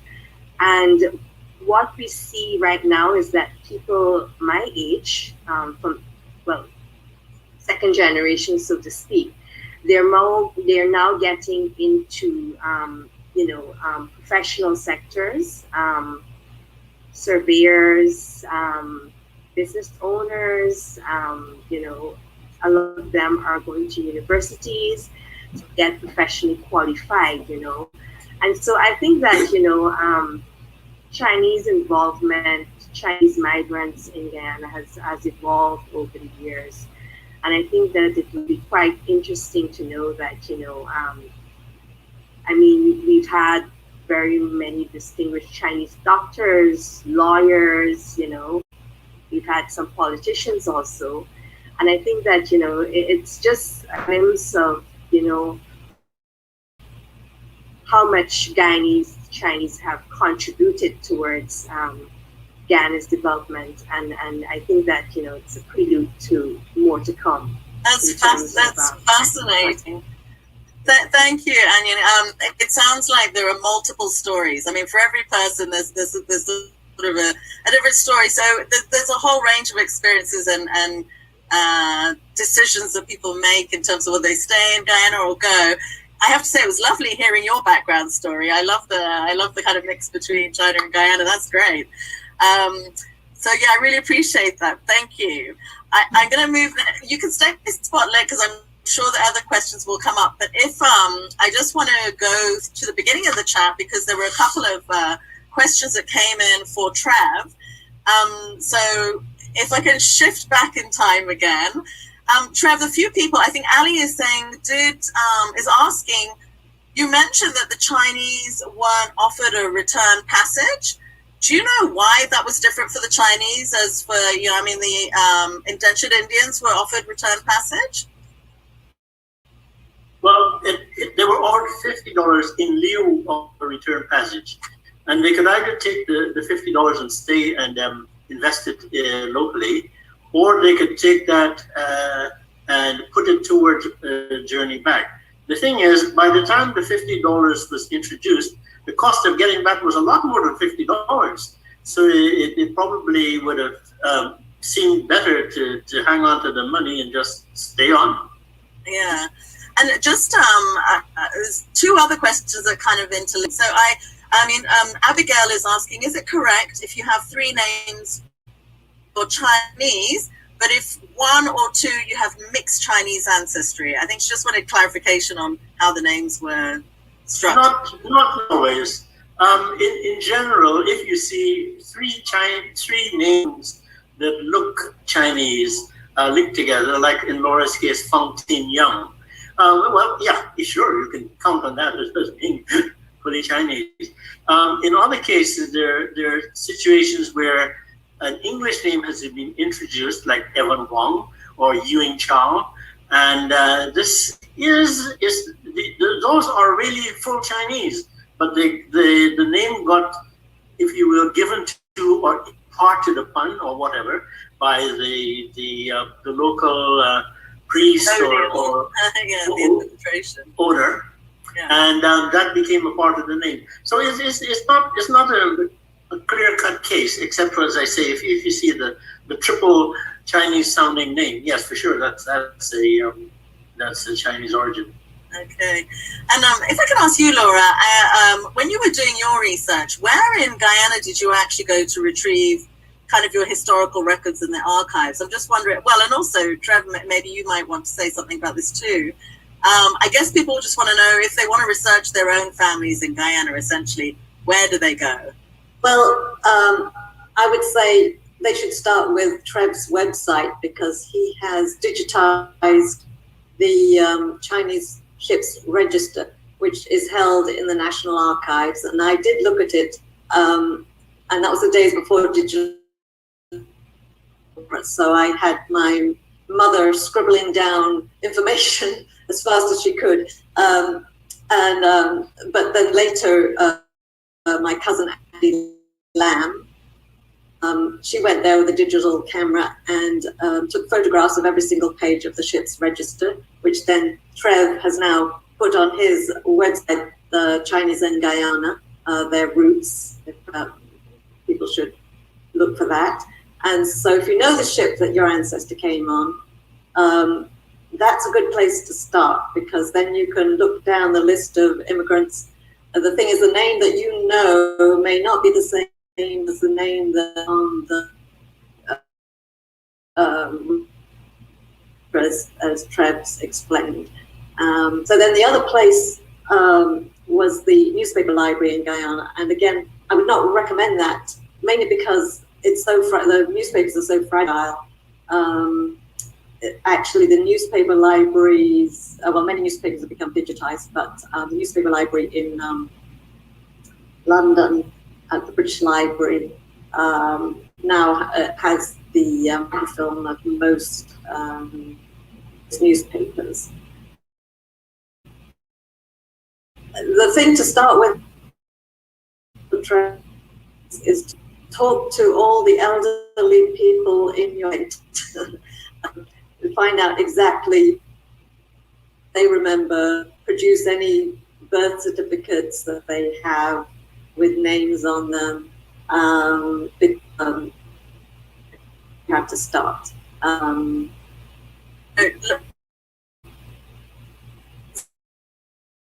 So,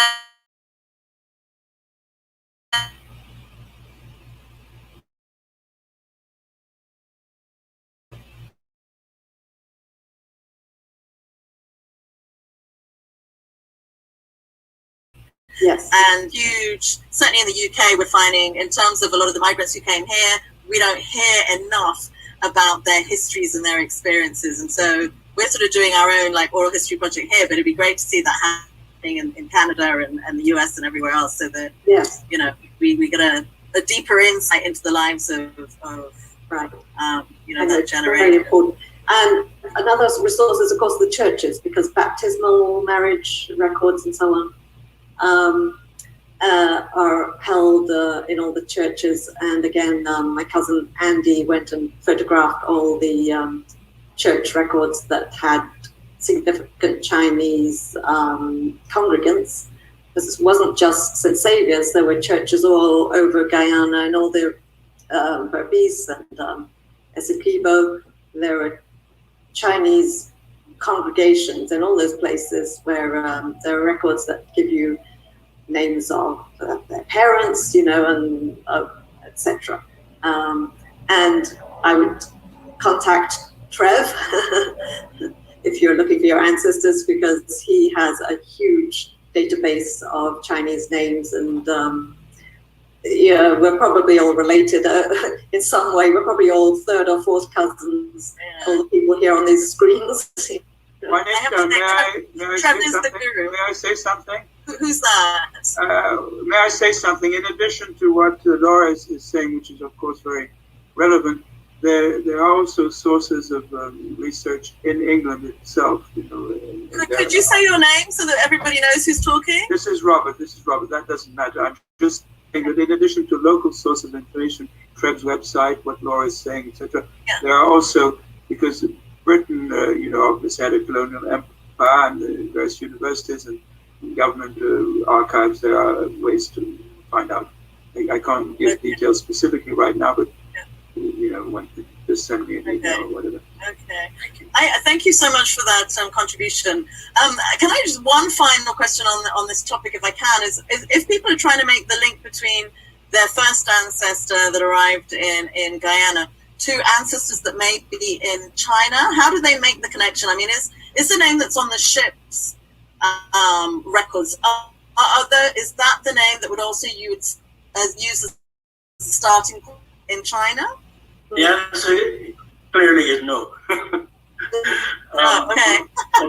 Unfortunately, some of the representations in the alphabetic form do not accurately reflect where the true Chinese name. And there are complications that come in between the various dialects. That, for example, the name Wu is Ing, Ng in another dialect.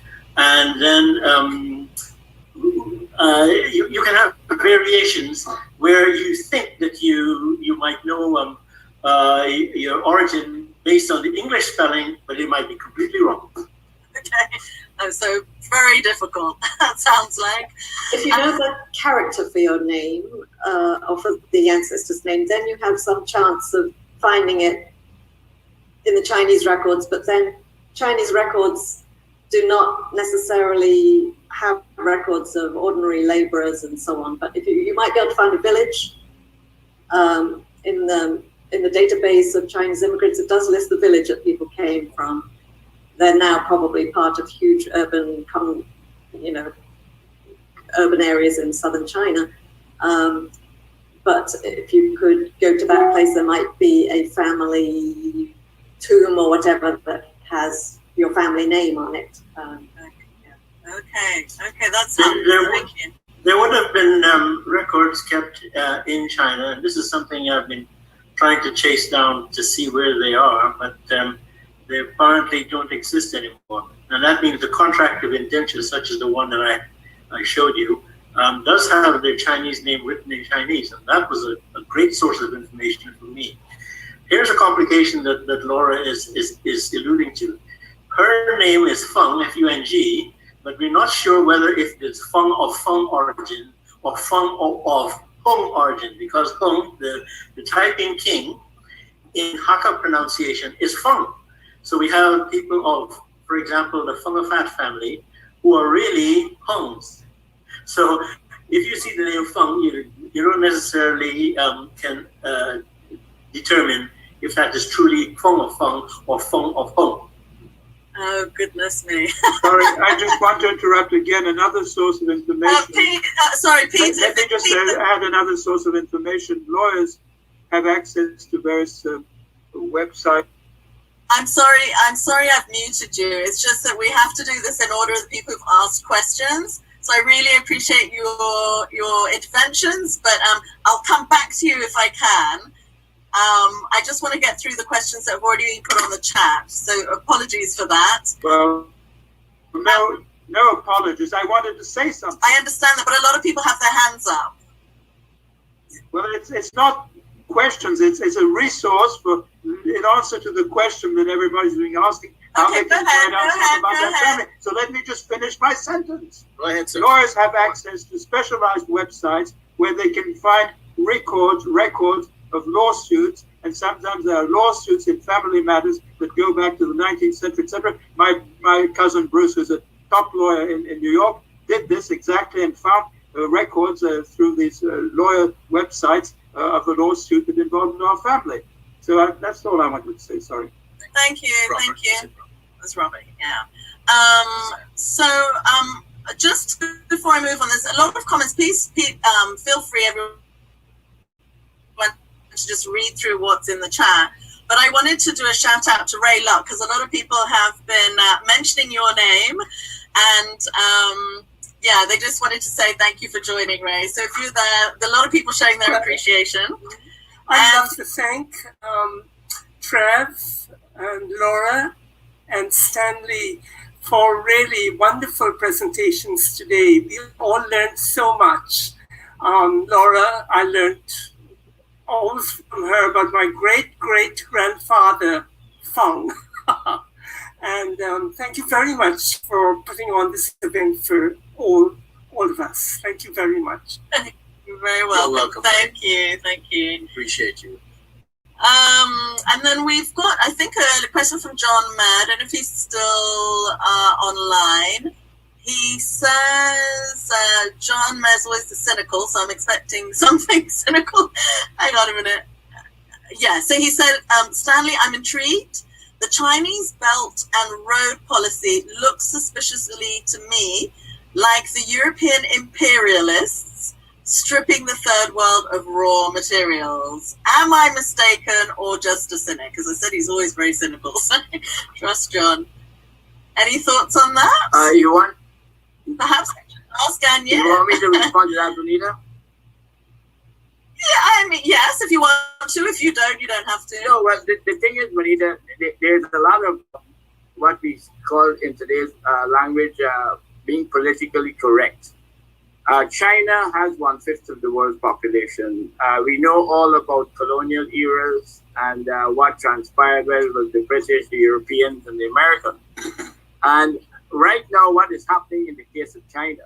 China recognizes that in order for them to have guaranteed supplies for their future development of raw materials, food, and various other commodities, that they have to be able to establish good linkages with most of the world, because they're 1/5 of the world. And in my humble opinion, and I try to be correct, not necessarily politically correct, I think that China has a tremendous opportunity to set a new example. And by that I mean not going into countries promising to do this or that purely for themselves to benefit, but they have a great opportunity by sitting down and not doing what as they did in the past, which again I might not sound politically correct. China, up until about 30 years ago, believed that their government should only deal with governments of countries and ignore the masses of people. And that has turned out to be an absolute disaster, because a lot of the deals that were done throughout Africa and other parts of the world, in parts of Asia, India, Pakistan, turned out to be projects that were not properly supervised, not properly conceptualized, and it ended up being a bad deal.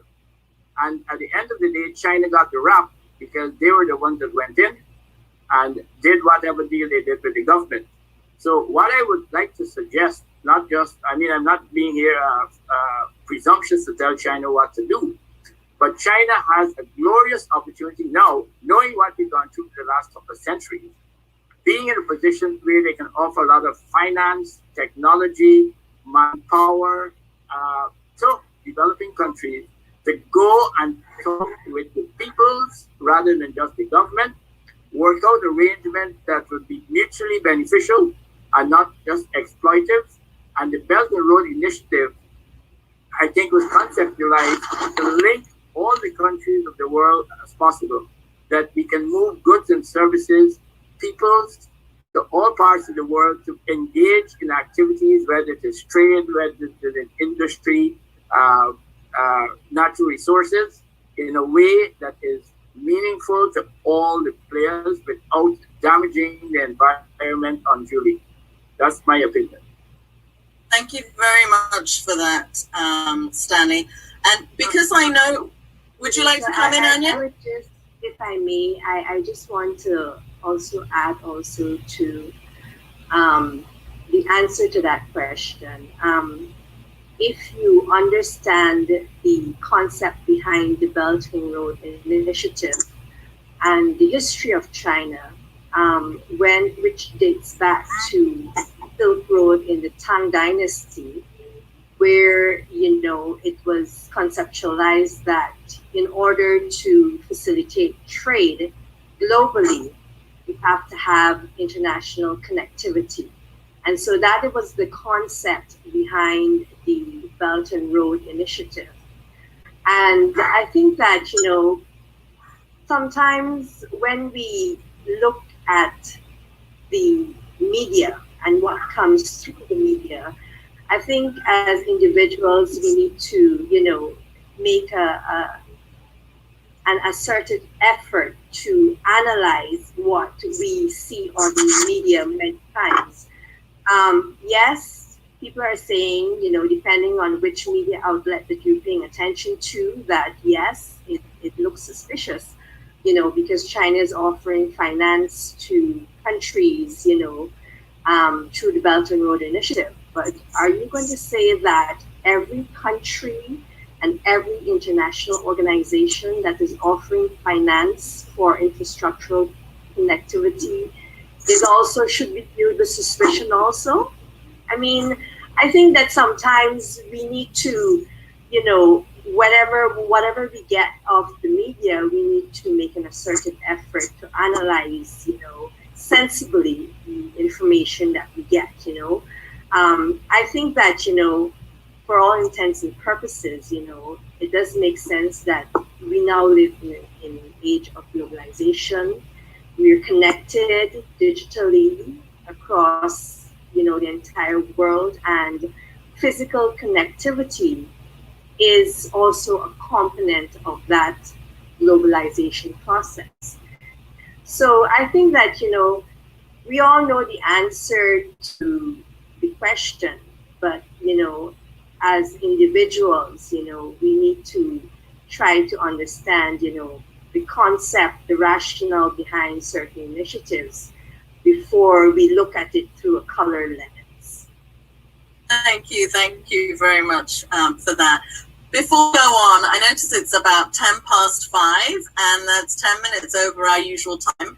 I'm happy to go on, but I just wanted to make sure that the today's contributors, if you know, you can stay at this point, or before you leave, I'd just like everybody to show their appreciation. So can I just get an indication from you whether you're okay for maybe another 20 minutes or so, or whether anybody needs to leave? Stanley, you've got to leave? I'm easy. You're easy. Trev's easy. Laura, you good? Oh, great. Fantastic. And you know, you good too? You're good? Perfect. So we have Galaxy S8. I think that's Mark Benchop in the room. You have a question, you said, I think, for Stanley, if you want to unmute and direct your question to him. Thank you guys so much. Not necessarily a question for Stanley, but I'm enjoying this program thoroughly. I think Stanley touched on a few things, but as it pertains to Guyana, there's always been this perception of the Chinese who are heading to Guyana now for work-related purposes or businesses or whatever. This standoffish attitude between them and the locals. Is there any work in the making to help to make this relationship nourish so that we wouldn't see each other as enemy or as though the Chinese coming to take something or disrespecting us as Guyanese, be it African or whatever? The other thing is, what is the relationship like between the Chinese who are heading to Guyana for, you know, business or whatever, and the local Chinese? Do they have this camaraderie, this respect for each other? Thank you. Thank you very much, Mark. Well, Lisa, that's quite a loaded question. And let me just see if I can deal with it very relatively quickly. One of the problems that we have in Guyana between the local people and the Chinese, and even I sometimes wonder, you know, when you look at the Chinese, when they speak to each other, it looks almost though they're arguing and they're getting into a big argument. It's the way they speak. And that the first time I went to China, I woke up one morning and went down to the restaurant to have breakfast. And I thought it was going to be a riot because everybody was gesticulation and then shouting to the top of their voices to be heard. And I was waiting for a riot to break out. I thought it was a protest was about to start, not realizing that that's the way they speak. Maybe it's because so they can be heard. But you know, the noise of the others. You know, Sally, if can I interject here? Because I just want to say that's how the Caribbean community here were viewed by the English. I mean, like the way when the Windrush generation came to England, everybody here, all the white people thought all of us black people were fighting all day long. And of course, none of us were.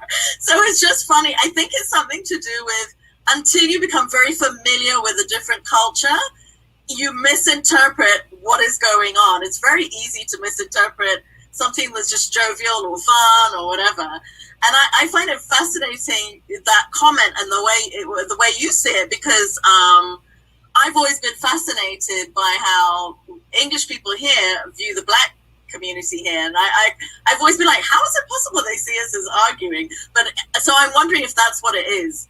And as you say, because of the language difficulty, that makes it really hard. But I want to add Juanita for the sake of Mark, because Mark and I, we've had lots of discussions on various issues of this nature.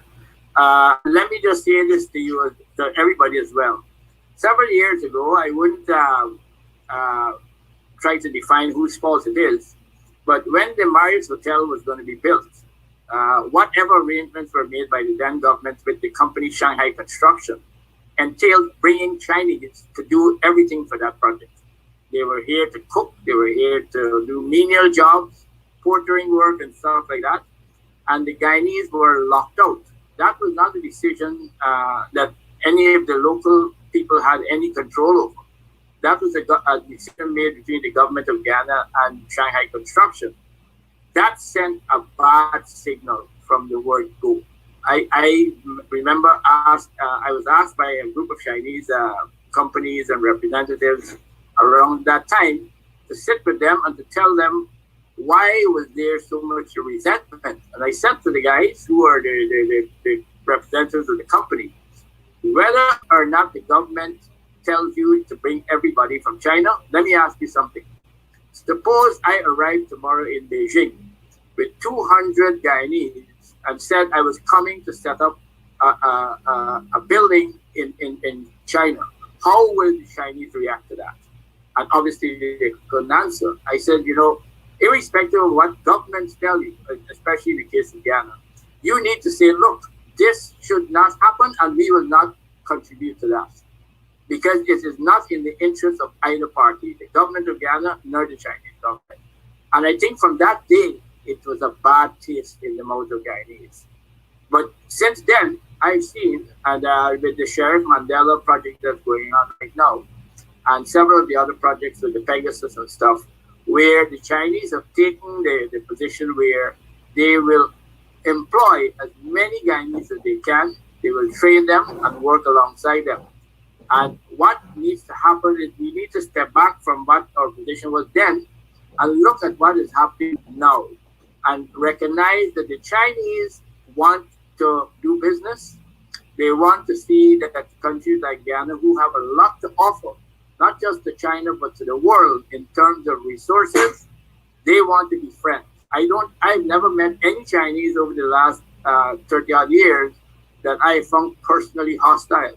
I mean, when they talk among themselves in my presence, I think maybe they're cursing me or something, but that's the way they are, right? But we need to be more patient. I know in the case of Jamaica has benefited big time from Chinese technology and investments within the last decade or so.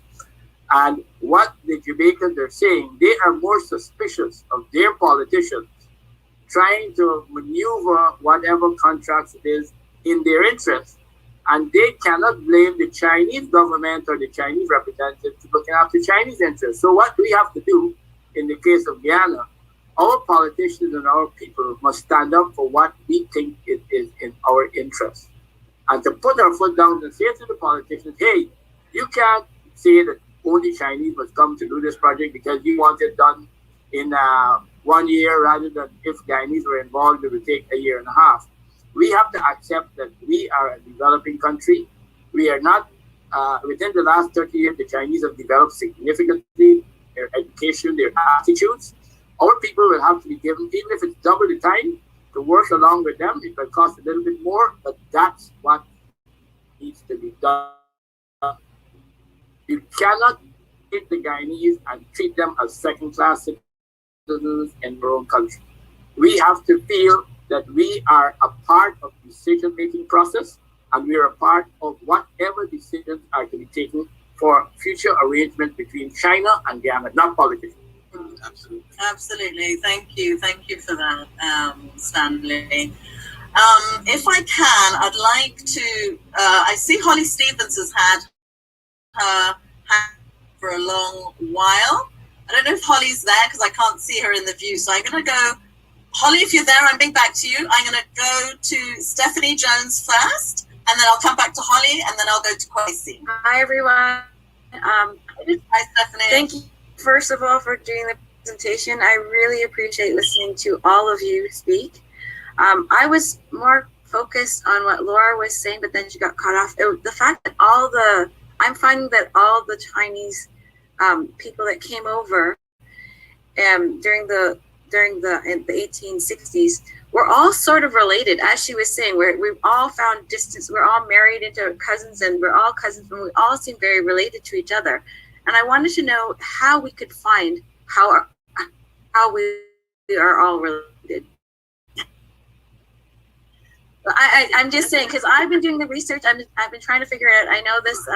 One of my distant aunts named Ham Dower. She's also trying to find, and the Gaytaos are linked with the Youngs and the Yus. All of us are all, and the Suquans. All of us are all linked together. And I wanted to know how we could find this family tree, which isn't a tree; it's a bush. Yeah, really. It's a tangled bush. Yeah. One of the things some people have done. I'm not a great proponent, but it has yielded results, which is DNA tests. Now, that depends on other people in your tangled web having done DNA tests. But I know that some people have found some surprising results where they discover that they're cousins with somebody. That's only good if you have some kind of family tree to link that to. If you find out that you're second cousins with, Arthur Chung, the late president, you would need to know both your family trees to know how you're actually related. So there isn't an easy way to do that. I mean, you have to build your family tree. Trev is very good at helping people do that. I know he has tons of communications going on with that. Genealogy is not my forte, but genealogy is very useful for teasing out stories about the past. And when I looked at property records, for example, the official Gazette for British Guyana, many of the official gazettes you can find free online through the Hathi, H-A-T-H-I, Hathi website. So the official gazettes from about 1900 to 1920, you can find free online and type in the names of people you're looking for. Now, it's very tedious and it can take a while for it to load and all that.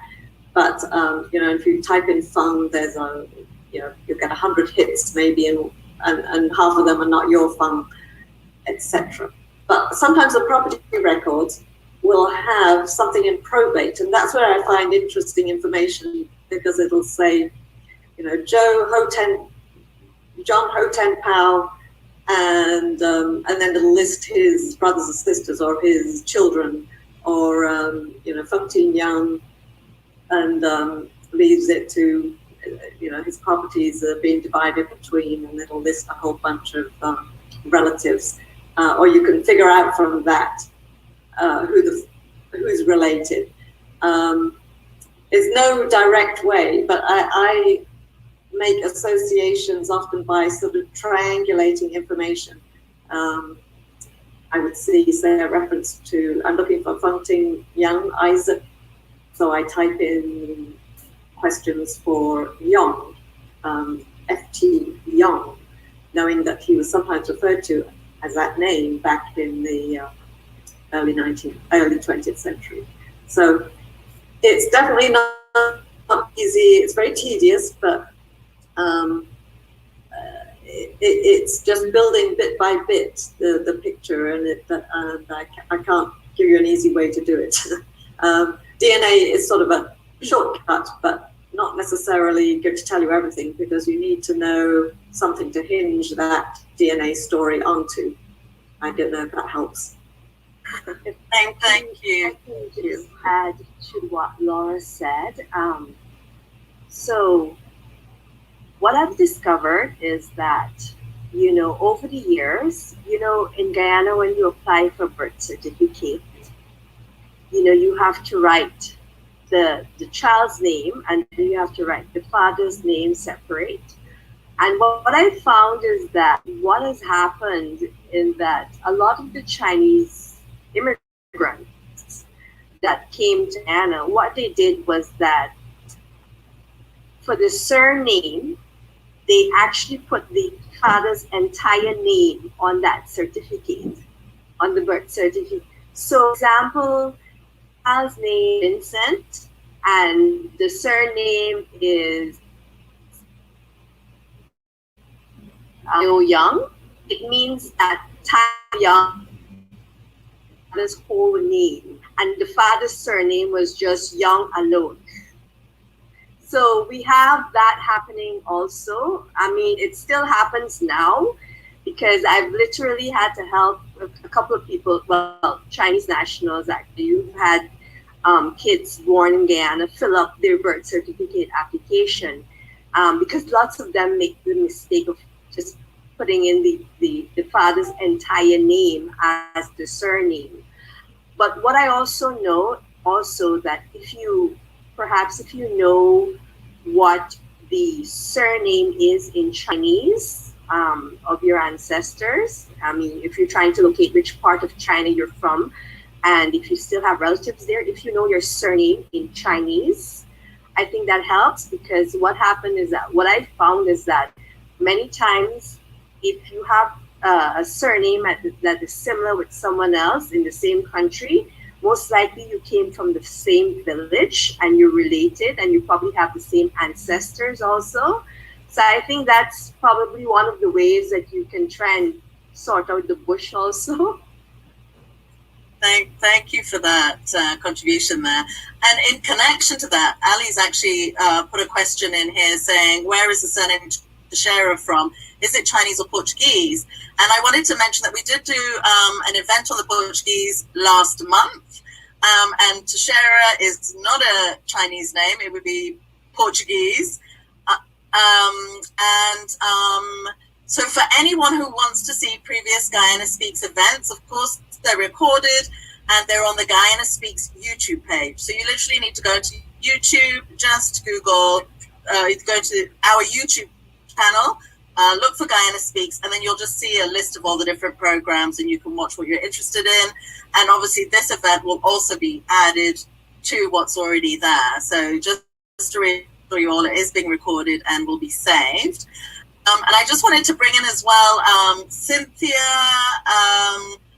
Cynthia, forgive me if I'm saying your surname incorrectly, Staworski, has said, Trev, Errol and Wendy, my aunt says, hello from the Jansons. So I see a nod from Trev, so he knows. The other thing was, Trev actually put his email address in there, or I think somebody shared Trev's email address, and I hope that's okay with you, Trev. But so I think if anybody has particular questions on research, I would suggest you firstly go to his website, and he may be able to help with other questions.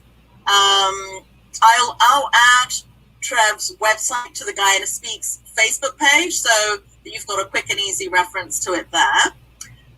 And then We've got a long question here from Michael Ewing Chow, who says, I think this is this to Trev? I think this is for Trev, but probably Laura too.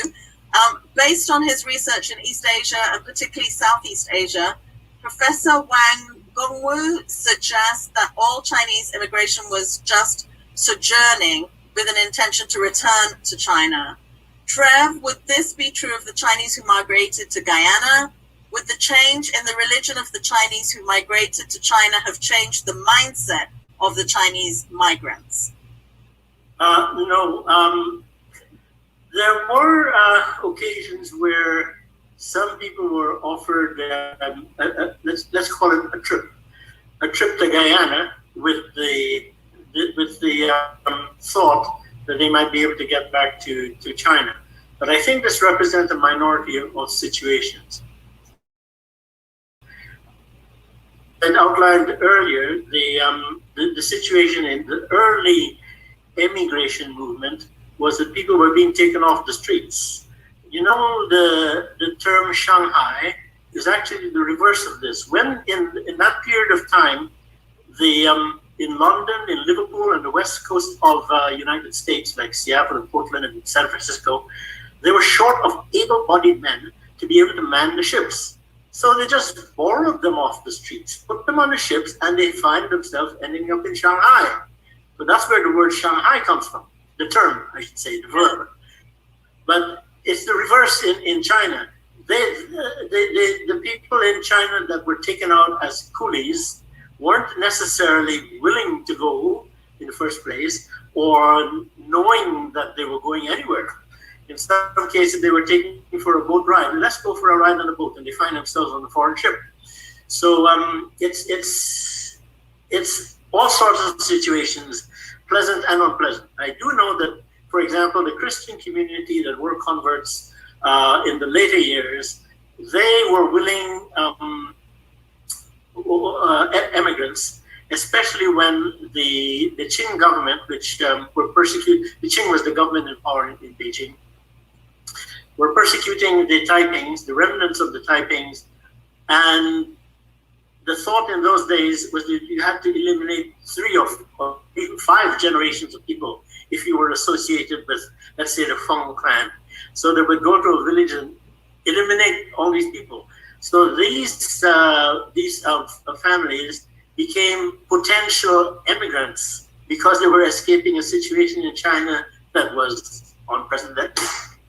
I see. Fascinating. Thank you for that. I'm just going to move quickly to Kwesi. Kwesi's had his hand up for a little while. So, Kwesi, if you're there, please unmute. Hi, thanks so much for this. This is really interesting to listen. I have 2 quick questions and then a comment.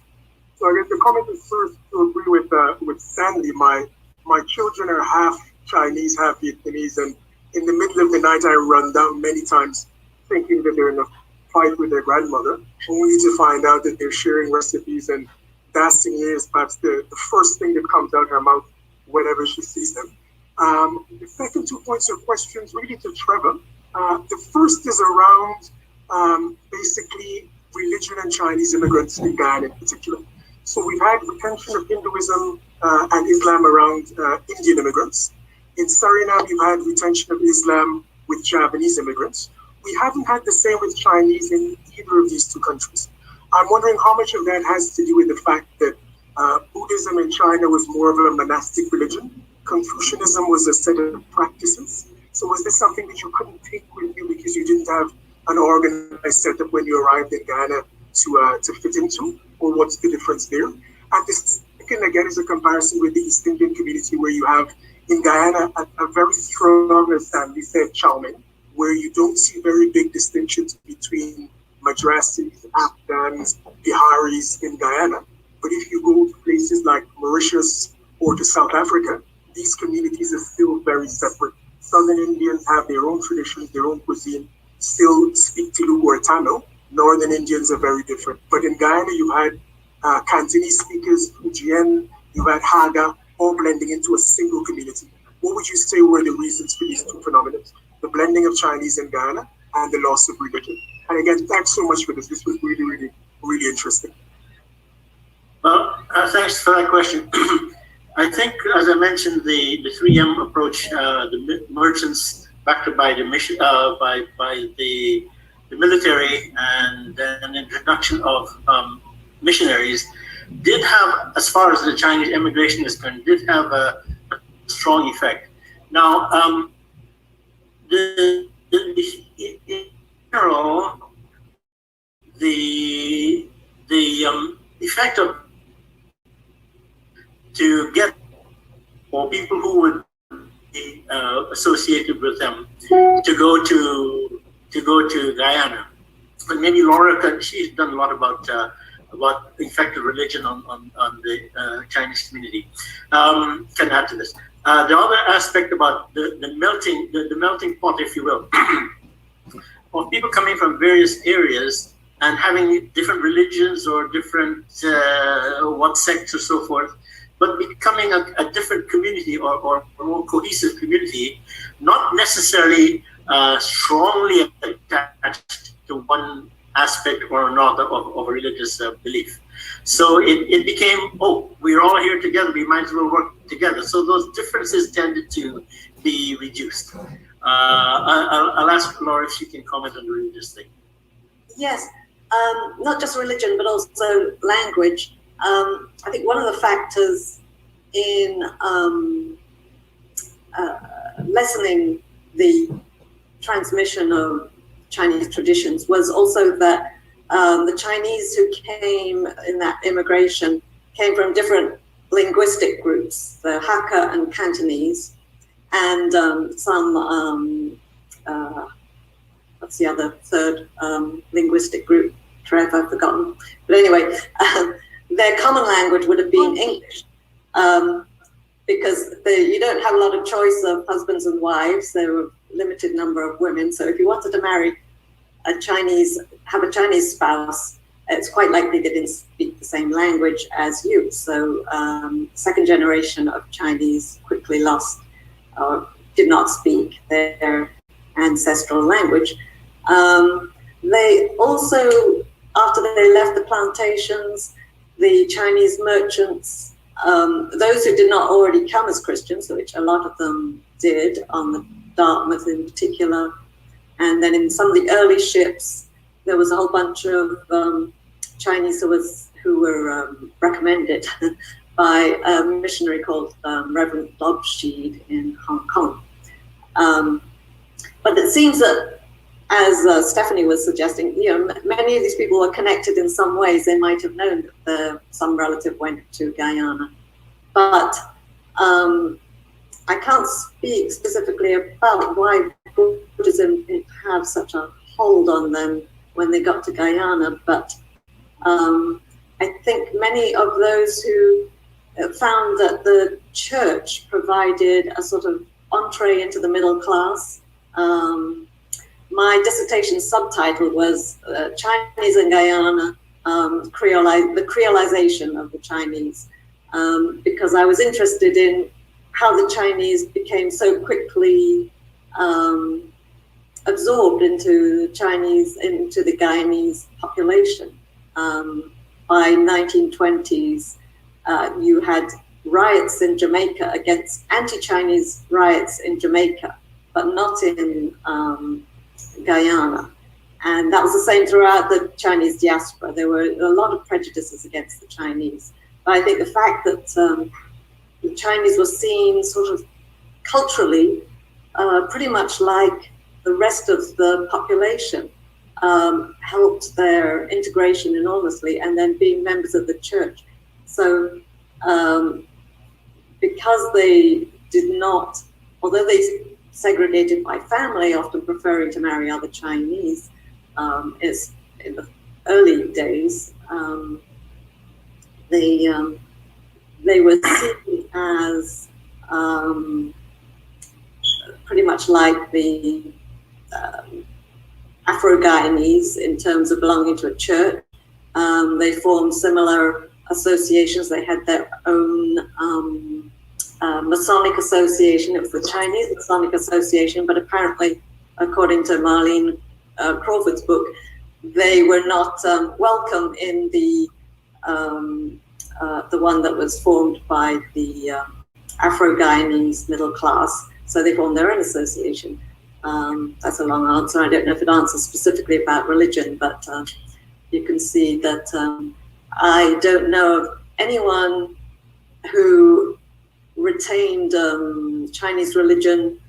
I know contemporarily some of my relatives have taken up Buddhism, but that's not in connection with our previous religion. It's a more contemporary choice. Thank you, Laura. That's fantastic. I think because time is pushing on, we will round up. But just before we go and before we thank our speakers, I wanted to bring Scott Tingerkey in. Scott is somewhere online here, somewhere. Scott is the author of a book called Red Hibiscus, and that was published fairly recently, maybe 2 years ago now, or I don't know. But Scott, if you're there, can you, Trevor's pointing at something. Maybe he's got your book. I don't know. Scott, are you still there? It's my hibiscus. It's your hibiscus, of course. Fantastic. I just guess if Scott is in, I don't think he is, but I just wanted him to say something about his book because he brings in a lot of the history of China into his book. It's a sort of like, it's quite poetic in its structure, and it's fascinating. So I thought he might say something, but he doesn't appear to be there. I'm here. Oh, you are! Yeah. Yeah, you had a question and a comment or something as well, Scott, that was in the chat, which you might want to relay. But could you just say something for people who don't know about your book? Could you share something about it? Sure. Red Hibiscus is my debut novella. As Vanita mentioned before, it's a mixture of prose and poetry, and it's really an attempt to bring within Caribbean literature, where I have 3 protagonists, all, well, 2 high priestesses, and one is a high priest within the traditional Chinese folk religion, and it's set mostly in ancient China. And they see visions of the future in terms of colonialism and what it will bring. But because it's so far into the future, they don't really understand what it means, because this is the time where guns and so on don't exist. So it's really them trying to make sense of the future that they're seeing while battling different mythical creatures, and sometimes even gods get involved, because the idea of seeing so far into the future, it ruins the idea of having a balance that is needed. So the yin yang is a big symbol in the book, as well as the red hibiscus. And about the title of the book being Red Hibiscus, the reason why I chose the title Red Hibiscus is because in Caribbean literature, the red hibiscus is a symbol of the Caribbean. Additionally, it is also a flower that is native to the southern region of China. So there's this connection through the red hibiscus between ancient China and Caribbean. Thank you very much for that. So that's Scott Tingerkey. And so good to support our local literary, our local writers and authors. So I believe your book is available on Amazon. It was published by Michelle Santua of Way with Words. And so I'll put that on our Facebook page as well, just as a reminder if you want to find out where to get the book. I'm guessing most people will have access to the Guyana Speaks Facebook page already, and that's probably how you found out about the event. So pretty much everything relating to this event, I will be posting on there. But if we can just please put our hands together for everybody that contributed, for Stanley Ming, Laura Hall, Trev Suakwan, and also to Anyin Chu. I really appreciate your contributing today. It's been fantastic. Thank you so much. Thank you, Juanita, for organising it. It's really been great to see all these faces too. Yeah, I have to say, we made 206, which is a record for Guyana Sweets. So yeah, it's obviously a subject that needed to be covered, and you know that people have an interest in, but probably haven't known where to go to find out about it. So you've all been really, truly amazing. So thank you so much. Sometimes some people want to just break free now. I'm going to take the recording off. Stop recording. Hang on. Recording stopped. Okay. So if there are a few people who just want to talk, spotted their friends on gallery or whatever, I'm going to leave the line open for like 5 minutes or so. Just say hello to each other. This is Linda McTurr here. I would just like to mention that Tony Phillips, you may know of him, is an artist who is from Guyana, who has moved to Australia. He has just published a book on Amazon, and I would just like to mention that you can look for it there. It's about his history of his painting a mural on Barclays Bank back in the day. So the author is Tony Phillips? Yes. And the book title is just Amazon? Well, no, it's on Amazon. On Amazon. Oh, I see. Sorry, I didn't get that. Okay, what's the title? I don't know what the title is. I just received the email yesterday, and I looked for the link for a moment, but it's not coming up on my computer. It's too busy with this. No, that's fine. I'll see if I can find it, and I'll share it with everyone. I'll send it to you as well. Okay, perfect. And Linda, are you actually joining us from Australia? No. Well, no. I'm in. Oh, I was going to say, it must be some. He's in Australia. Okay. Anita, I don't know how to request the floor. Can you give me the floor? Yeah, you've got the floor. Go for it. Two items. One, books. I have a cousin in London who wrote a book called Song. It's the name. We have it. I'll show you. It can be ordered on Amazon, and her name is Michelle Chan Chung. Michelle Jana Chan Chung. I was not able to find the link, but my second suggestion is that you Anita, supply to us, or maybe just using your Guyana Speaks website, a way whereby we can exchange information on the various issues that have been discussed today. I will do. That'll be. I'll put it on the Facebook page. Anyone who connected to us via Eventbrite will automatically be sent a copy of the recording by Rod. And then also maybe I can add other bits of information that was shared. We can actually add we'll share the chat as well, because a lot of the website links were in there, and also I think Trev's email address and things like that were in there. So we could share that. So long as Trev is okay with that, we could share that with you. In terms of Michelle's book, I have to say I would love for you to put us in touch with her, because But on your website, I'll just put the link, the Amazon link. Okay, perfect. The book, I think, is now available in soft copy in addition to hard copy, so it's not as expensive. And it's the story of one of my ancestors who started off in the cane plantation fields and became the wealthiest man in the colony. Yeah, that's I know. Scott Tinnicky, we actually gave him this book as a gift for doing one of our presentations. So Scott might be able to tell us if he can remember. But there are quite a lot of really brilliant books on the Chinese. A lot of brilliant fiction, works of fiction on the Chinese. Apart from Jan Scheinborn, there's also